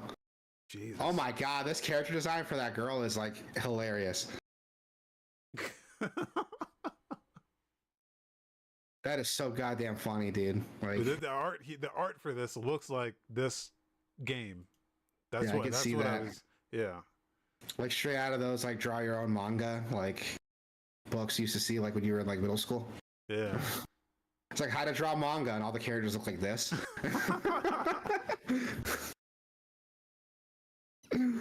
Oh my god.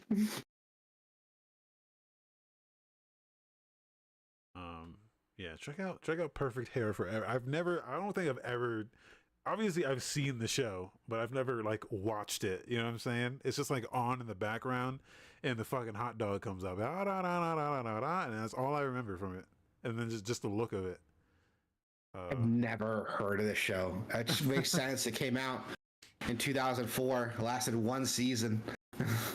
Yeah, I think a lot of their stuff was just not long running, but you know, it would put out like 15-minute episodes of like a lot of the shows just like 15 minutes. You know, 12-ounce mouse is like another one.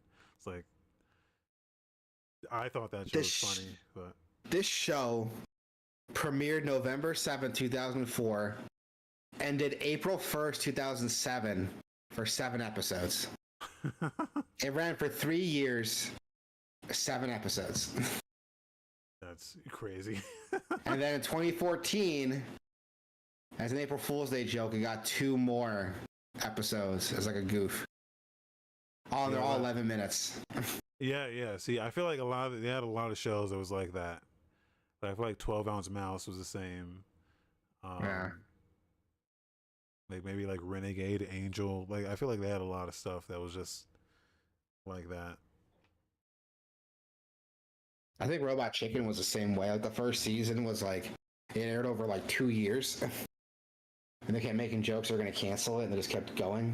Robot Chicken's been around for like 20 years, but it's only got like 10 seasons. Yeah.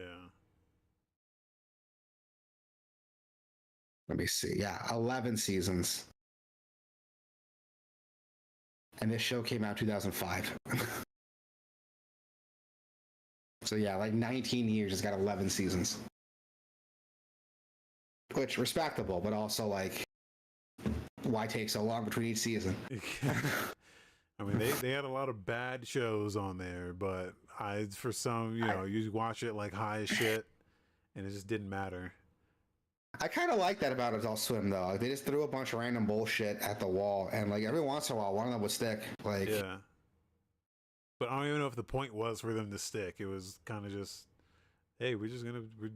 Yeah, it was almost like they were just funding everything in house, and so they were just putting out the shit that they were making. You know, it's like I had a bunch of friends that just were in the network. That's kind of what they did. Yeah. That's basically what like C-Lab 2021 was. It was like, hey, we're just gonna borrow footage from like this old show that nobody cares about and just like make up shit with it. Yeah. The same with Space Ghost.